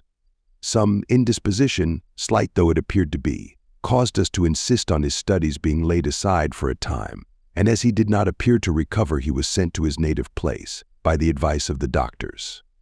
While there, he wrote to his friend the following letter. "My dear friend, when I left the oratory, I thought I should be away only for a short time, so that I did not think it necessary to bring any books or school things with me. But now it appears that my recovery will take time, and in fact the issue of my illness is quite uncertain. The doctor says I am improving, but I think I am gradually getting worse. We shall see which of us is right. My chief regret is that I must be away from the oratory and from you, and have had to give up most of the exercises of piety which we used to practice. My only consolation is in the recollection of the days when we went together to Holy Communion and the preparation we used to make for them. However, although we are separated in body, we shall remain united in heart and spirit. I want to ask you to get from my desk some manuscripts and the Latin copy of the Imitation of Christ, which is beside them, and send both on to me. You may imagine how tired I am of doing nothing. The doctor will not hear of my studying at all. I have plenty of time for consideration, and often wonder whether I am to be cured, or to go back again to the oratory, or whether this is destined to be my last illness. In any case, I feel ready to submit with joy to the holy will of God. If you have any suggestion to make, tell me of it. Do not forget to pray for me, and if we may not have the opportunity of enjoying our former friendship, I trust we shall enjoy together one day a happy eternity. Remember me to all my friends, particularly to the sodality of Our Lady Immaculate. Believe me, your affectionate friend, John Mesiglia." Dominic at once carried out his friend's request and enclosed the following letter. "My dear Mesiglia, your letter was a source of consolation to me and to all your friends, for it at least showed that you were alive, a fact which we were beginning to doubt, and did not know whether to sing the Gloria Patri or the De Profundis. The things you have asked for are being sent. I will only remark that though Thomas à Kempis is a good friend, he is dead and gone. You must search for him in his writings, and make his counsel living again by putting it into practice. I see that you are desirous for the opportunities we have here for the performance of the spiritual exercises. You are right. When I am away from the oratory, I feel the same need. I used to try to make up for it by visiting the Blessed Sacrament every day and getting some companions to go with me if they would. Besides the Imitation, I used to read The Hidden Treasure by St. Leonard of Port Maurice. You could do the same, perhaps, if you feel disposed. You say that you do not know whether you will return to the oratory or not. Truth to tell, I also feel that my health is showing alarming symptoms, and I have a presentiment that I am advancing with rapid strides towards the end of my studies and of my life. We can at least pray for each other that we may have the grace of a happy death. Whichever one of us goes to heaven first must prepare a place for the other, and will be able to stretch out a helping hand to lead him to his heavenly home. May God keep us in his grace and help us to become saints, for we may not have long to live. All your friends are longing for your return to the oratory and send their kind remembrances to you. For myself I remain, your most affectionate friend, Dominic Savio. This illness of young Massiglia, as we have said, appeared slight at first. More than once he seemed quite recovered, but again relapsed, until he was quite suddenly brought to the point of death. Far. Vaffrey, who was his director while at Mondonio, writes he had time to receive the last comforts of religion, and did so with greatest edification. He died the death of the just man who leaves this world to go straight to his reward. Savio was profoundly grieved at the death of his close friend, and although resigned to the will of God, he mourned his loss for some time. It was almost the only occasion that I had seen his gentle face covered with the tears of sorrow. His one consolation was to pray for his friend's soul, and to get others to pray for him. More than once he said, "Massiglia has gone to join Gavio in heaven. When shall I go to join them in the bliss of paradise?" As long as Dominic lived, he had his friend often in mind, particularly at Mass and at the spiritual exercises. He never ceased to recommend to God the soul of that friend, who he felt had been of such assistance to him. In fact, this loss had more serious results than one would think, for it seriously affected the already weakened frame of the friend and his health, which had never been robust. Chapter 19, Special Graces Granted to Dominic. Some particular incidents. As far as the generality of boys is concerned, it would be considered quite extraordinary for them to maintain the high standard of conduct and the continual endeavor after virtue that has been described above, that innocence of life and performance of good works, penances, and acts of special fervor. But these things made up the ordinary rule of Savio's life. Nothing short of extraordinary, again, were his wonderful faith, his constant hope, his ardent charity, and his perseverance till his last breath. I now wish to describe certain facts that are really out of the common, and which may perhaps someday be the subject of criticism. It may be well to point out to the reader that the facts to be related are very like others related in the Bible, or in the lives of the saints. Moreover, I am relating what occurred under my own notice, and the incidents are given with scrupulous care. The conclusions to be drawn must be left for the discreet reader. Very often, when Dominic went into the church, principally on his communion days, or when the Blessed Sacrament was exposed, he fell into what was clearly a sort of rapture or ecstasy, and thus he would remain for a very long time, if he were not called away to fulfill his ordinary tasks. It happened one day that he was absent from breakfast, from class, from the midday meal, and no one knew where he was. He was not in the study, nor in the dormitory. The director was informed, and he had a suspicion that he knew where to find him, namely in the church, as had happened before. He went to the church, and up into the choir near the sanctuary. There stood the boy like a statue. One foot was in front of the other, and one hand was on a bookstand nearby, while the other was on his breast. His face was turned towards the sanctuary, and his gaze fixed on the tabernacle. His lips were not moving. The director called him. No reply. He shook him gently. Then he turned and said, "Oh, is the Mass over?" "See," said the priest, showing him his watch, "it is 2:00. The boy said he was sorry for his transgression of the rule, and the director sent him off to dinner, saying, "If anyone asks you where you have been, say that you have been carrying out an order of mine." This was in case any inquisitive boy should put inopportune questions to him.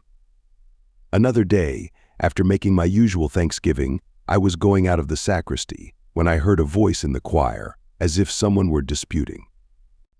I went in to see what was the matter, and found Savio there. He was talking and waiting every now and again, as though listening to the answer. Among other things, he said, I distinctly caught the words, "Yes, O my God, I have already said it, and I say so again, I love thee, and will love thee till my last breath. If thou knowest that I should ever offend thee, let me die, yes. I would die rather than commit sin." I sometimes asked him what happened when he stayed behind like that. He would answer in all simplicity, "I become distracted, and losing the thread of my prayers, I behold such beautiful and entrancing sights that hours seem to go in a moment. One day he came to my room and said, "Come quickly, Father, come with me. There is a good work to be done." "Where am I to go?" I said. Make haste, he said. I hesitated, but as he insisted, and past experience had shown me the importance of such invitations, I went down with him. He went first, I followed. Down one street, then another, then a third. All in silence. There was yet another turning, and at a certain door he stopped there. He went up the stairs to the third floor, rang the bell vigorously, and turning to me said, "It is here that you are wanted." Then he went away. The door was opened, and a woman appeared. "Oh, make haste," she said, "quick, or it will be too late. My husband has abandoned his faith. Now he is at the point of death and wishes to die a Catholic." I went over at once to the bedside, to the sick man, who was indeed very anxious to put the affairs of his soul in order. I did what I could for the man without loss of time, and his confession was just completed when the parish priest who had been sent for arrived. He just had time to administer extreme unction with one anointing when the man breathed his last. Afterwards I asked Dominic how he knew that there was a man ill at that house. He did not answer, but looked at me with an air of sadness, and I noticed that tears were beginning to come. I did not question him further. Purity of life, love of God, and his longing for heavenly things had made Dominic almost habitually absorbed in God. At times, even during recreation, these visitations would occur to him. He would drop out of the game and walk away alone. Asked why he left his companions, he would answer, "My usual distractions are assailing me. It seemed to me that heaven opened and I have to leave my companions for fear that I should say something that would appear to them ridiculous." On one occasion, something was being said about the reward of the innocent souls. Dominic had given his opinion, and by the thought of such things he was quite carried away. He became motionless at first, then dropped into the arms of someone standing near. These ecstasies, in fact, came on in many different places, in the study, going to and from school, and even during class. It was remarkable that he often spoke about the sovereign pontiff and expressed the desire of being able to see him, as he had something of great importance to tell him. As he had repeated this on several occasions, I one day asked him what the important matter was. He replied, if I could have an interview with the Pope, the first would tell him that in spite of the great tribulations which he has to endure at present, he should never slacken in his particular solicitude for England. God is preparing a great triumph for Catholicism in that kingdom. Why, what grounds have you for that statement? I will tell you, but do not mention it to others, for they might think it ridiculous. But if you go to Rome, tell Pius IX. For me. This is why I think so. One morning during my Thanksgiving after communion, I had a repeated distraction, which was strange for me. I thought I saw a great stretch of country enveloped in a thick mist, and it was filled with a multitude of people. They were moving about, but like men who, having missed their way, are not sure of their footing.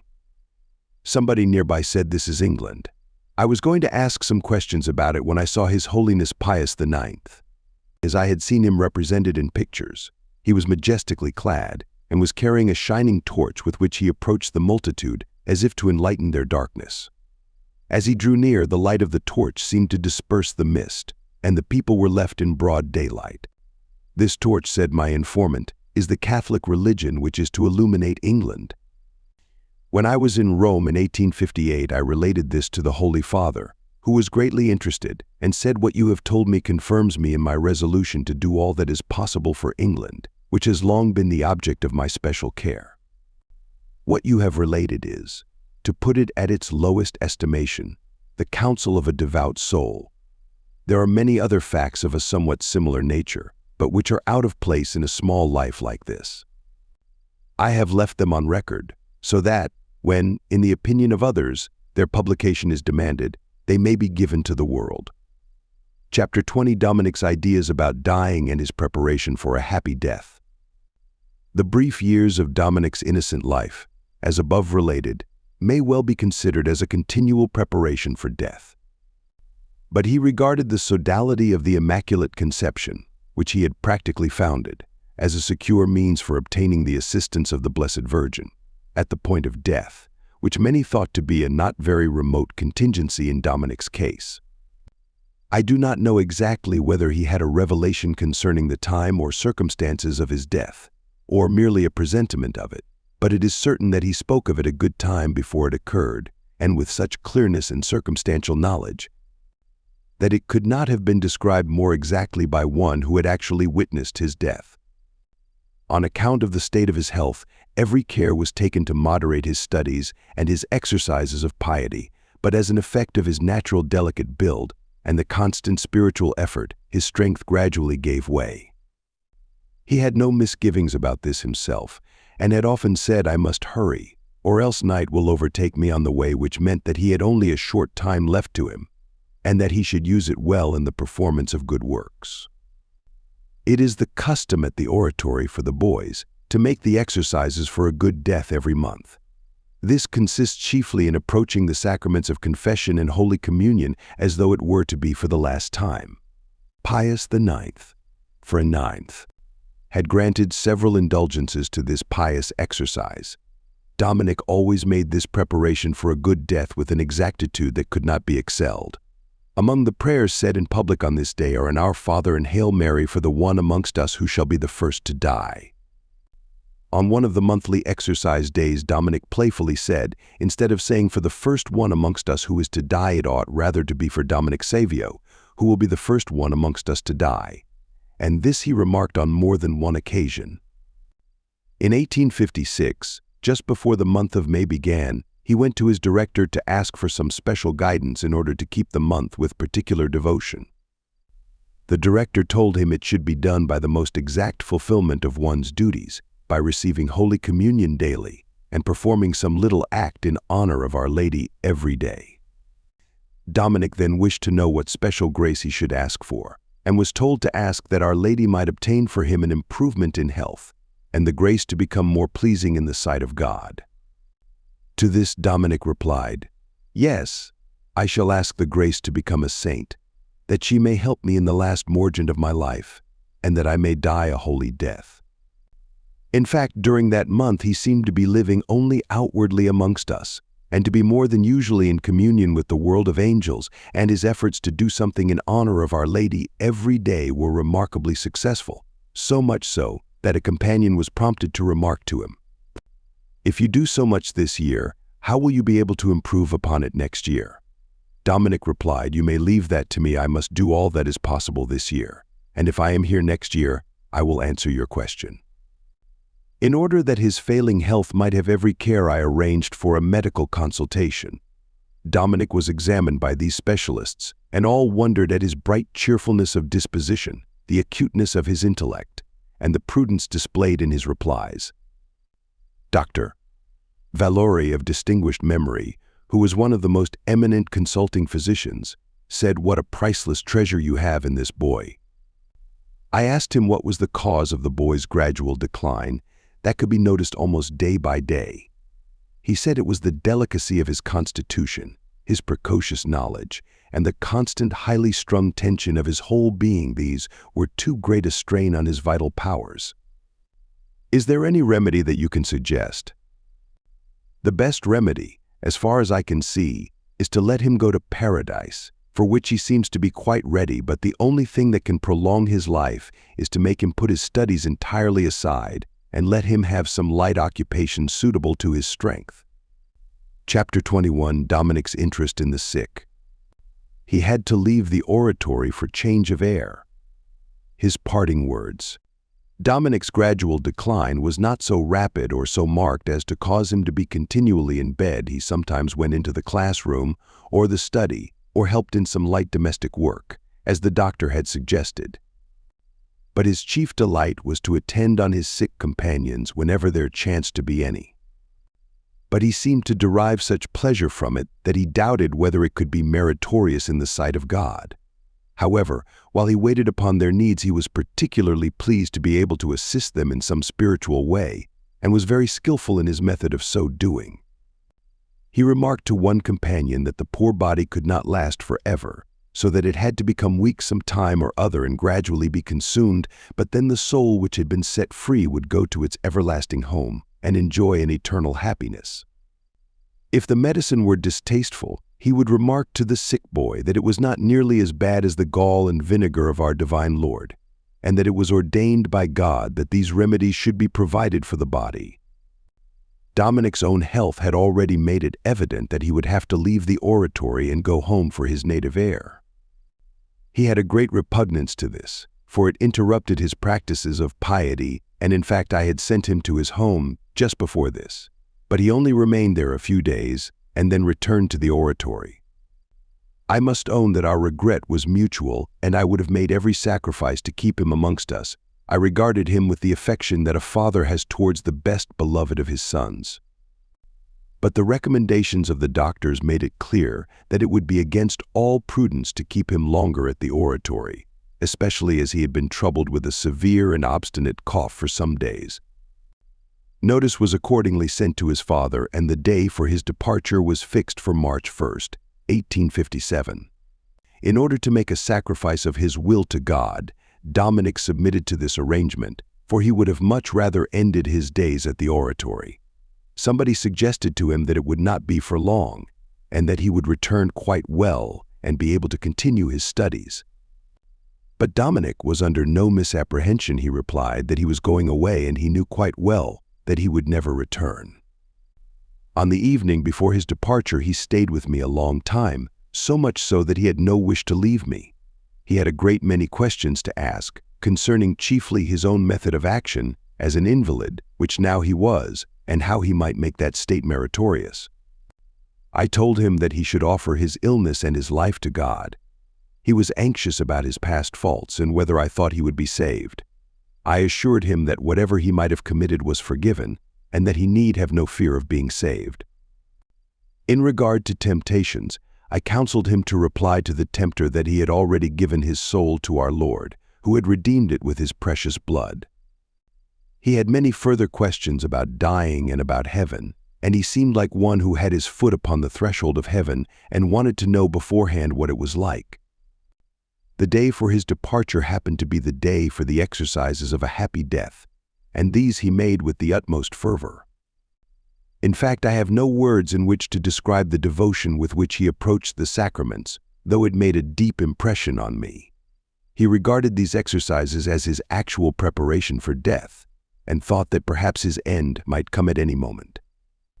His few preparations for departure were soon made, though they were carried out with that scrupulous care which showed that he regarded them as the last acts he would do at the oratory.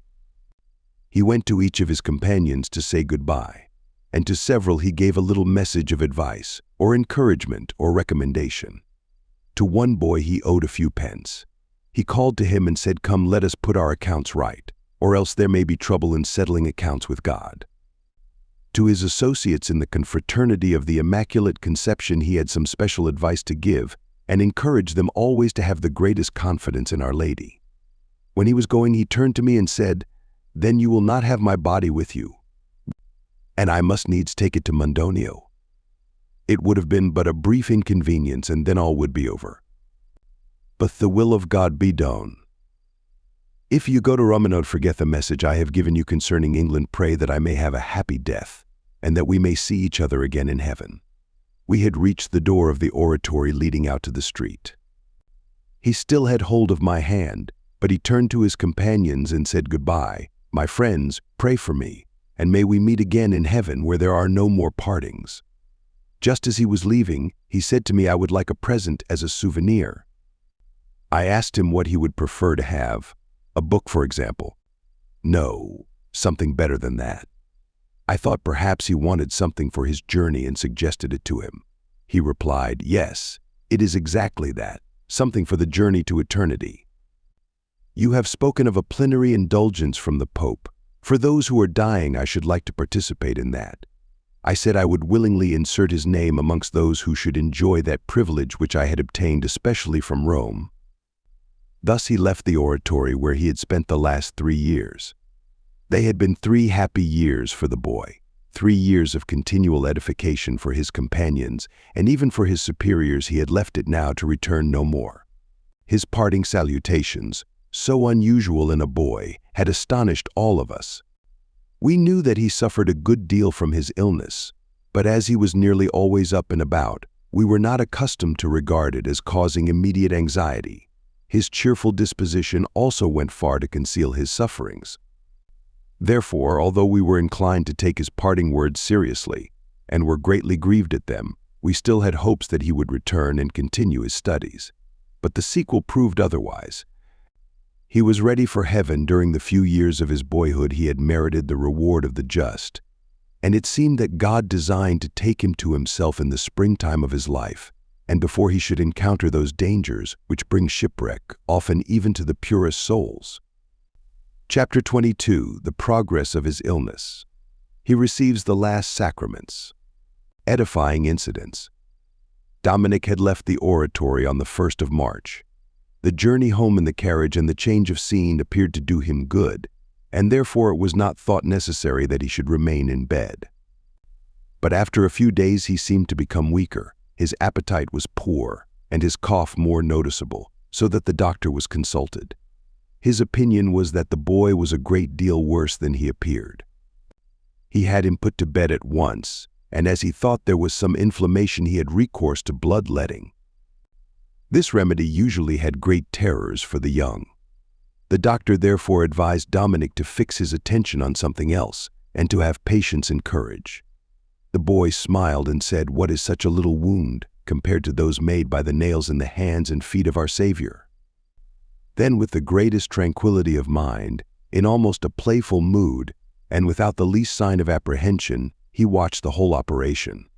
When it had been repeated several times, he seemed to be somewhat better. The doctor thought there was a turn towards improvement. His parents thought likewise, but Dominic was not to be brought to their opinion. Guided by the thought that it is better to receive the sacraments in good time than to delay till it was too late, he sent for his father and said, "Father, I think it would be better to consult the heavenly physician. I wish to go to confession and communion."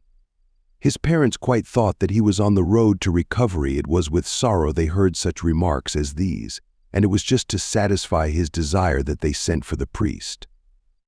He came at once, heard the boy's confession, and, in accordance with his request, brought the Holy Viaticum. The devotion and eager fervor displayed by Dominic under these circumstances is better imagined than described. Whenever he approached the sacraments, it was in the attitude and dispositions of a Saint Aloysius, and now that he received them for what he deemed to be the last time, it was with outbursts of ardent love that his heart went out to meet his divine Lord. He recalled then the promises he had made at his first communion, how he had besought Jesus and Mary to be his constant friends, and resolved to prefer death rather than willfully give way to sin. When his thanksgiving was over, he said in complete tranquility, "Now I am at peace. It is true that I have to make the long journey to eternity, but with our divine Lord by my side, I have nothing to fear. Tell everyone that if they have him, there is nothing to fear, not even death itself." Dominic had always been a model of patience under suffering, but this virtue was even more conspicuous in him during his last illness, which he bore as a saint. Whatever he could do for himself, he wished still to do, so as not to inconvenience anyone. He thought his parents had already had too much to bear from him. He took any and every medicine without the least sign of distaste, and underwent 10 times the operation of blood-letting without any sign of impatience. After 4 days of attendance, the doctor congratulated the boy and his parents on the improvement he found, and told the mother and father to thank God that now the worst was over, and only convalescence remained. The parents were naturally pleased, but Dominic smiled and said, "The world is overcome. I have now only to make a befitting appearance before God." When the doctor had gone, Dominic seemed to place no reliance on his promise of recovery, and asked that the sacrament of extreme unction might be administered to him. In this again the parents only complied in order to satisfy him, for neither they nor the priest could perceive any signs of his being near to death. The very serenity of his countenance and his bright conversation made them believe that there was really some improvement. But whether Dominic was guided by sentiments of devotion, or whether some divinely inspired voice had spoken to his heart, the fact is that he counted the days and hours of his life, as a person reckons numbers in arithmetic, and every moment was occupied in preparation to appear before God. Before receiving extreme unction, he expressed his devotion thus: "Pardon my sins, O God, for I love thee, and wish to love thee forever. May this sacrament which thou permitted me to receive in thy infinite mercy blot out all the sins I have committed by my hearing, sight, tongue, hands, and feet. May my body and soul be sanctified through the merits of thy passion. Amen." He answered all the responses in such a clear voice, and with such realization of their meaning, that one would have imagined him to be in perfect health. It was then the 9th of March, the 4th day of his illness, and the last day of his life. His strength was diminishing, and remedies seemed to have no effect, so that the papal blessing was given. He said the Confiteor himself, and responded to the priest in his turn. When he was told that it earned with it a plenary indulgence, he showed the greatest joy and said, "Deo gratias et semper Deo gratias." Then he turned to the crucifix and recited some verses of a favorite hymn. Chapter 23, His Last Moments in Holy Death. It is one of the maxims of our faith that at the hour of death we reap the fruit of our good works during life. Quae seminaverit homo, haec ite mittet. However, it sometimes happens that good, pious people experience fear and dread at the approach of death. This is in accordance with the adorable decrees of God, who wishes to purify those souls from the small stains they may have contracted, so that they may increase their merit in heaven. It was not thus with Dominic Savio. It is my conviction that God deigned to give him the 100-fold, which he bestows upon the souls of the just, as a preliminary to the glory of paradise. And indeed the innocence which he preserved to the last moment of his life, his generous faith, his habit of constant prayer, his mortifications, and the sufferings which had, as it were, beset his life, certainly merited that consolation for him at the hour of death. Hence it was that he perceived his end approaching with the tranquility of an innocent soul. It would seem that he did not feel even the suffering and oppressiveness which are a natural outcome of the efforts of the soul to break the bonds by which it is united to the body. In short, Savio's death was more like the passing into a peaceful slumber. By the evening of March 9th, he had received all the consolations of our holy religion. Anyone listening to his voice or noticing his cheerful countenance would have thought he was lying in bed for a little rest. His bright manner, his looks, still full of life, the complete possession of his senses quite astonished everyone, and nobody, except himself, believed him to be on the point of death. An hour and a half before he passed away, the parish priest came to see him, and seeing how calm he was surprised to hear him recommending his soul to God. He continued to make aspirations and short ejaculations expressing his desire to go speedily to heaven. The priest remarked, "I am at a loss to know what to suggest for the recommendation of a soul of this sort." He recited some prayers and was about to leave, when Dominic asked him for some final thought by way of souvenir. The priest said he could recommend nothing to him but the thought of the sacred passion. Dominic thanked him for this and continued to recall it, and to repeat invocations to Jesus and Mary. Then he rested for about half an hour. At the end of that time he turned to his parents and said, "Father, it is time."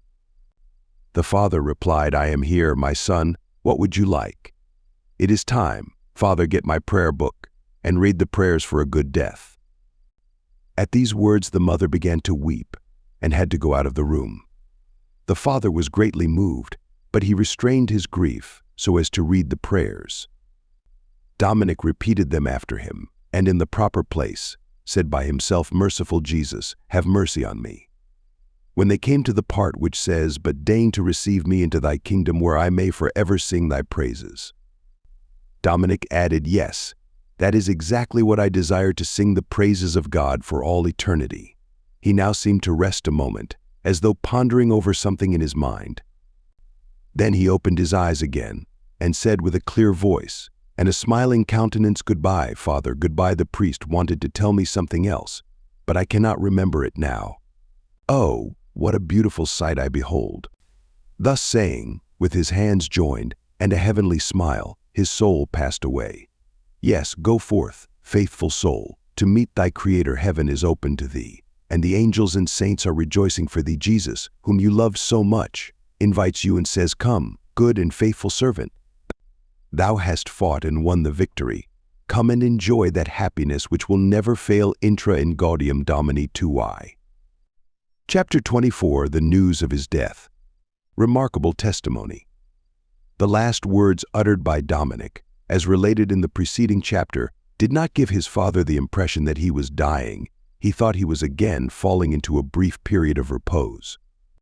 He went out of the room for a few minutes, and on his return spoke to Dominic, but there was no reply, and he perceived that he had really expired. The grief of the parents and their desolation at the loss of such a son may be well imagined. News was most anxiously awaited at the oratory. A letter was dispatched to me in haste by his father, and when I read, "I have sad news for you," I concluded that all was over. He went on to say, "Our dear son, your pupil, gave up his soul to God yesterday evening, with the innocence of another saint, Aloysius, and after receiving the Holy Sacrament in a most edifying manner." There was consternation at the oratory when I told the boys. Some were in grief at the loss of such a true friend, others at being deprived of a valuable advisor, and all missed the inspiring example of his virtuous life. Some gathered together to say a prayer for him, but the greater number declared that they were sure he was a saint and already in paradise. Some began immediately to invoke his intercession, and there was a general endeavor to get something that had belonged to him as a relic. The master of the class that he attended in Turin, Father Picco, announced the sad tidings to his boys in these words a short time ago. "I happened to speak to you about the uncertainty of human life, and I pointed out that death does not spare even those who are in the springtime of youth." On that occasion, L had an example in one of the boys, who had been a pupil of this very class, a boy full of life and vigor, and yet after a few days' absence we heard that he had been taken ill and had passed away, to the great sorrow of his parents and relations. When I brought forward that example, I little thought that this year would be saddened by a similar occurrence, that such an instance would be repeated in the case of one who was sitting here listening to me. Death has carried off one of your companions, Dominic Savio. You may remember that he was not very well when he was here last, and then had to stay away from the classes altogether. The doctors advised his removal to his native place, and there he died after only 4 days of illness. Yesterday I read the letter from his father in which he makes the sad announcement, and the picture he draws of the boy's saintly death moved me to tears. He could find no more suitable expression to apply to his beloved son than to call him another saint, Aloysius, both on account of the holiness of his life and his resignation in death. I leave to his superiors at the oratory to describe the holiness of his life. The intensity of his fervor and piety I must allow his companions and friends, who were in daily contact with him, to describe the gentleness and modesty of his demeanor, and the careful restraint he exercised over his words. As far as he came under my direction, he always deserved the highest praise for his behavior, his diligence and exactness, and it would afford me the greatest consolation if all of you would resolve to follow his example. While he was at the oratory, but had not yet begun to attend these classes, his diligence and piety won for him the highest reputation. So rapid was his progress that I was most anxious for him to come, and I had the highest possible hopes for his future career. I had met him sometimes in my visits to the oratory, had been struck by the innocence of his life and the winning gentleness of his disposition, and had been drawn to him in a particular manner. During the time that he attended these classes, he fulfilled my expectations perfectly, and all of you are witnesses to his excellent conduct. In many details, which most boys consider beneath their notice, he was scrupulously exact, and by the fervor and recollection he brought to all his actions, he sanctified his whole day and made it an acceptable offering in the sight of God. Such conduct is worthy of imitation. It would bring consolation to parents and teachers, and all blessings and happiness to the boys themselves. Dominic gave us an example of how a life should be spent in the service of God, in contrast to those youths who seem to be in ignorance of the end for which they were created, or who stifle the good dispositions that come to every soul. Reflect on the example of Savio, and it will help you to spend your life in the service of your Creator and to be prepared to give an account when the time comes. If I notice an improvement in work and behavior, I shall regard it as obtained by the intercession of Dominic and as a reward for having been associated with him, if only for a short time. Thus did Afar. Pico announced the death of one of his most promising pupils and evinced the general sorrow at his loss. Chapter 25. The influence of Dominic's virtues. Favors received. A recommendation. Even after such a brief description of his life, it will not be surprising that God deigned to honor his servant Dominic Savio with special marks of honor, which made his virtues shine forth the brighter. During his life, many had depended for guidance on his advice, and been encouraged by his example. Others had recommended their intentions to his prayers, and they had often been answered in a striking manner. It was natural, therefore, that after his death confidence in his intercession should rapidly spread. As soon as the news of his death reached us, many of his companions went about openly proclaiming him to be a saint. When the usual prayers were being offered for him, and the litany was recited, they did not think it necessary or proper to say pray for him, but continued the customary pray for us. Dominic has gone to heaven, they said, and can need no prayers from us. Others said, if Dominic, with his innocent life and good works, has not gone to heaven, who will ever get there? Thus it was that by degrees he became a regular model for the example of all, and was regarded as a powerful protector and intercessor in heaven. Almost every day I received accounts of temporal and spiritual graces received. Illnesses were cured, sometimes immediately. I myself was a witness of an instantaneous cure of yellow fever. This confidence in the intercession of Dominic was greatly increased by an assertion made in the strongest terms by his father. He says, is the greatest affliction at the loss of my son, and was consumed by a desire to know what was his position in the other world. God deigned to comfort me. About a month after his death, during a very restless night, I saw, as it were, the ceiling opened, and Dominic appeared in the midst of dazzling light. I was beside myself at this sight, and cried out, "O Dominic, my son, are you already in paradise?" "Yes," he replied, "I am in heaven." "Then pray for your brothers and sisters, and your mother and father, that we may all come to join you one day as heaven." "Yes, yes, I will pray," was the answer. Then he disappeared, and the room became as before. This the father asserts to be the simple truth. I have before me many documents containing accounts of favors received through Dominic's intercession. The character and authority of the writers are beyond question, but as most of them are still alive, I shall not insert them for the present. There is one related here of a grace obtained by a student who had been a companion of Dominic's. In the year 1858, this young man's health became very precarious. In fact, it had broken down so badly that he had to interrupt his course of philosophy, take every precaution, and at the end of the year he could not present himself for examination.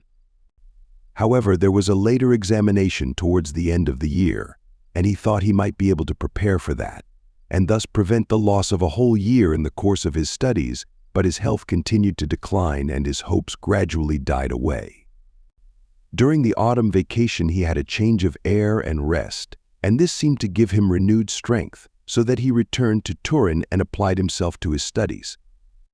But again his health broke down, and he was in a worse state than ever, so that he saw there was no possibility of application to study, or of taking an examination. It was then, he says, that the accounts of the favors obtained by Dominic Savio struck me particularly, and I determined to make a novena to obtain the assistance of this former associate of mine. Certain prayers were said daily, and I made a special appeal on account of my previous intimacy with him, we having been in the same class, and striving for the first place. About the 5th day, my health was suddenly much better, and I immediately took to my books. I seemed to master the subjects with great ease and took the examination. Nor was it a short-lived favor, for my health has since remained perfect, and 2 months have now elapsed since I was ill. I cannot but recognize that this grace was obtained from God by the intercession of my companion and friend. With this fact, I shall bring the life of Dominic Savio to a close. In an appendix other favors are related, which seem to be conducive to the glory of God and the good of souls. But dear reader, before parting, I should like to propose some little resolution, which may be of service to you and to myself and to others. I should like you to join with me to a resolution to imitate young Savio in the practice of the virtues which are compatible with our state. In his own position he lived a most happy, virtuous and innocent life, which was crowned by a holy death. If we imitate his manner of life, we shall be assured of being like him in our last moments. But he is chiefly worthy of imitation in frequenting the sacrament of confession, which was his support in the constant practice of virtue, his guiding star through life, and his consolation at the hour of death. Frequent and devout use should be made of this sacrament so conducive to salvation, but every time we do so, let us give a thought to our last confession, in order to make sure that it has been properly made, and when there is need for so doing we should apply remedies to the defects. It seems to me that this is the safest means to spend happy days in the midst of the troubles of life, at the end of which we shall calmly await the moment of death. Then, with our minds at rest, and a smile on our lips, we shall go forth to meet our divine Lord, who will graciously welcome us, and judging us according to his great mercy, will lead us both, I trust, dear reader, from the trials of this life to a happy eternity.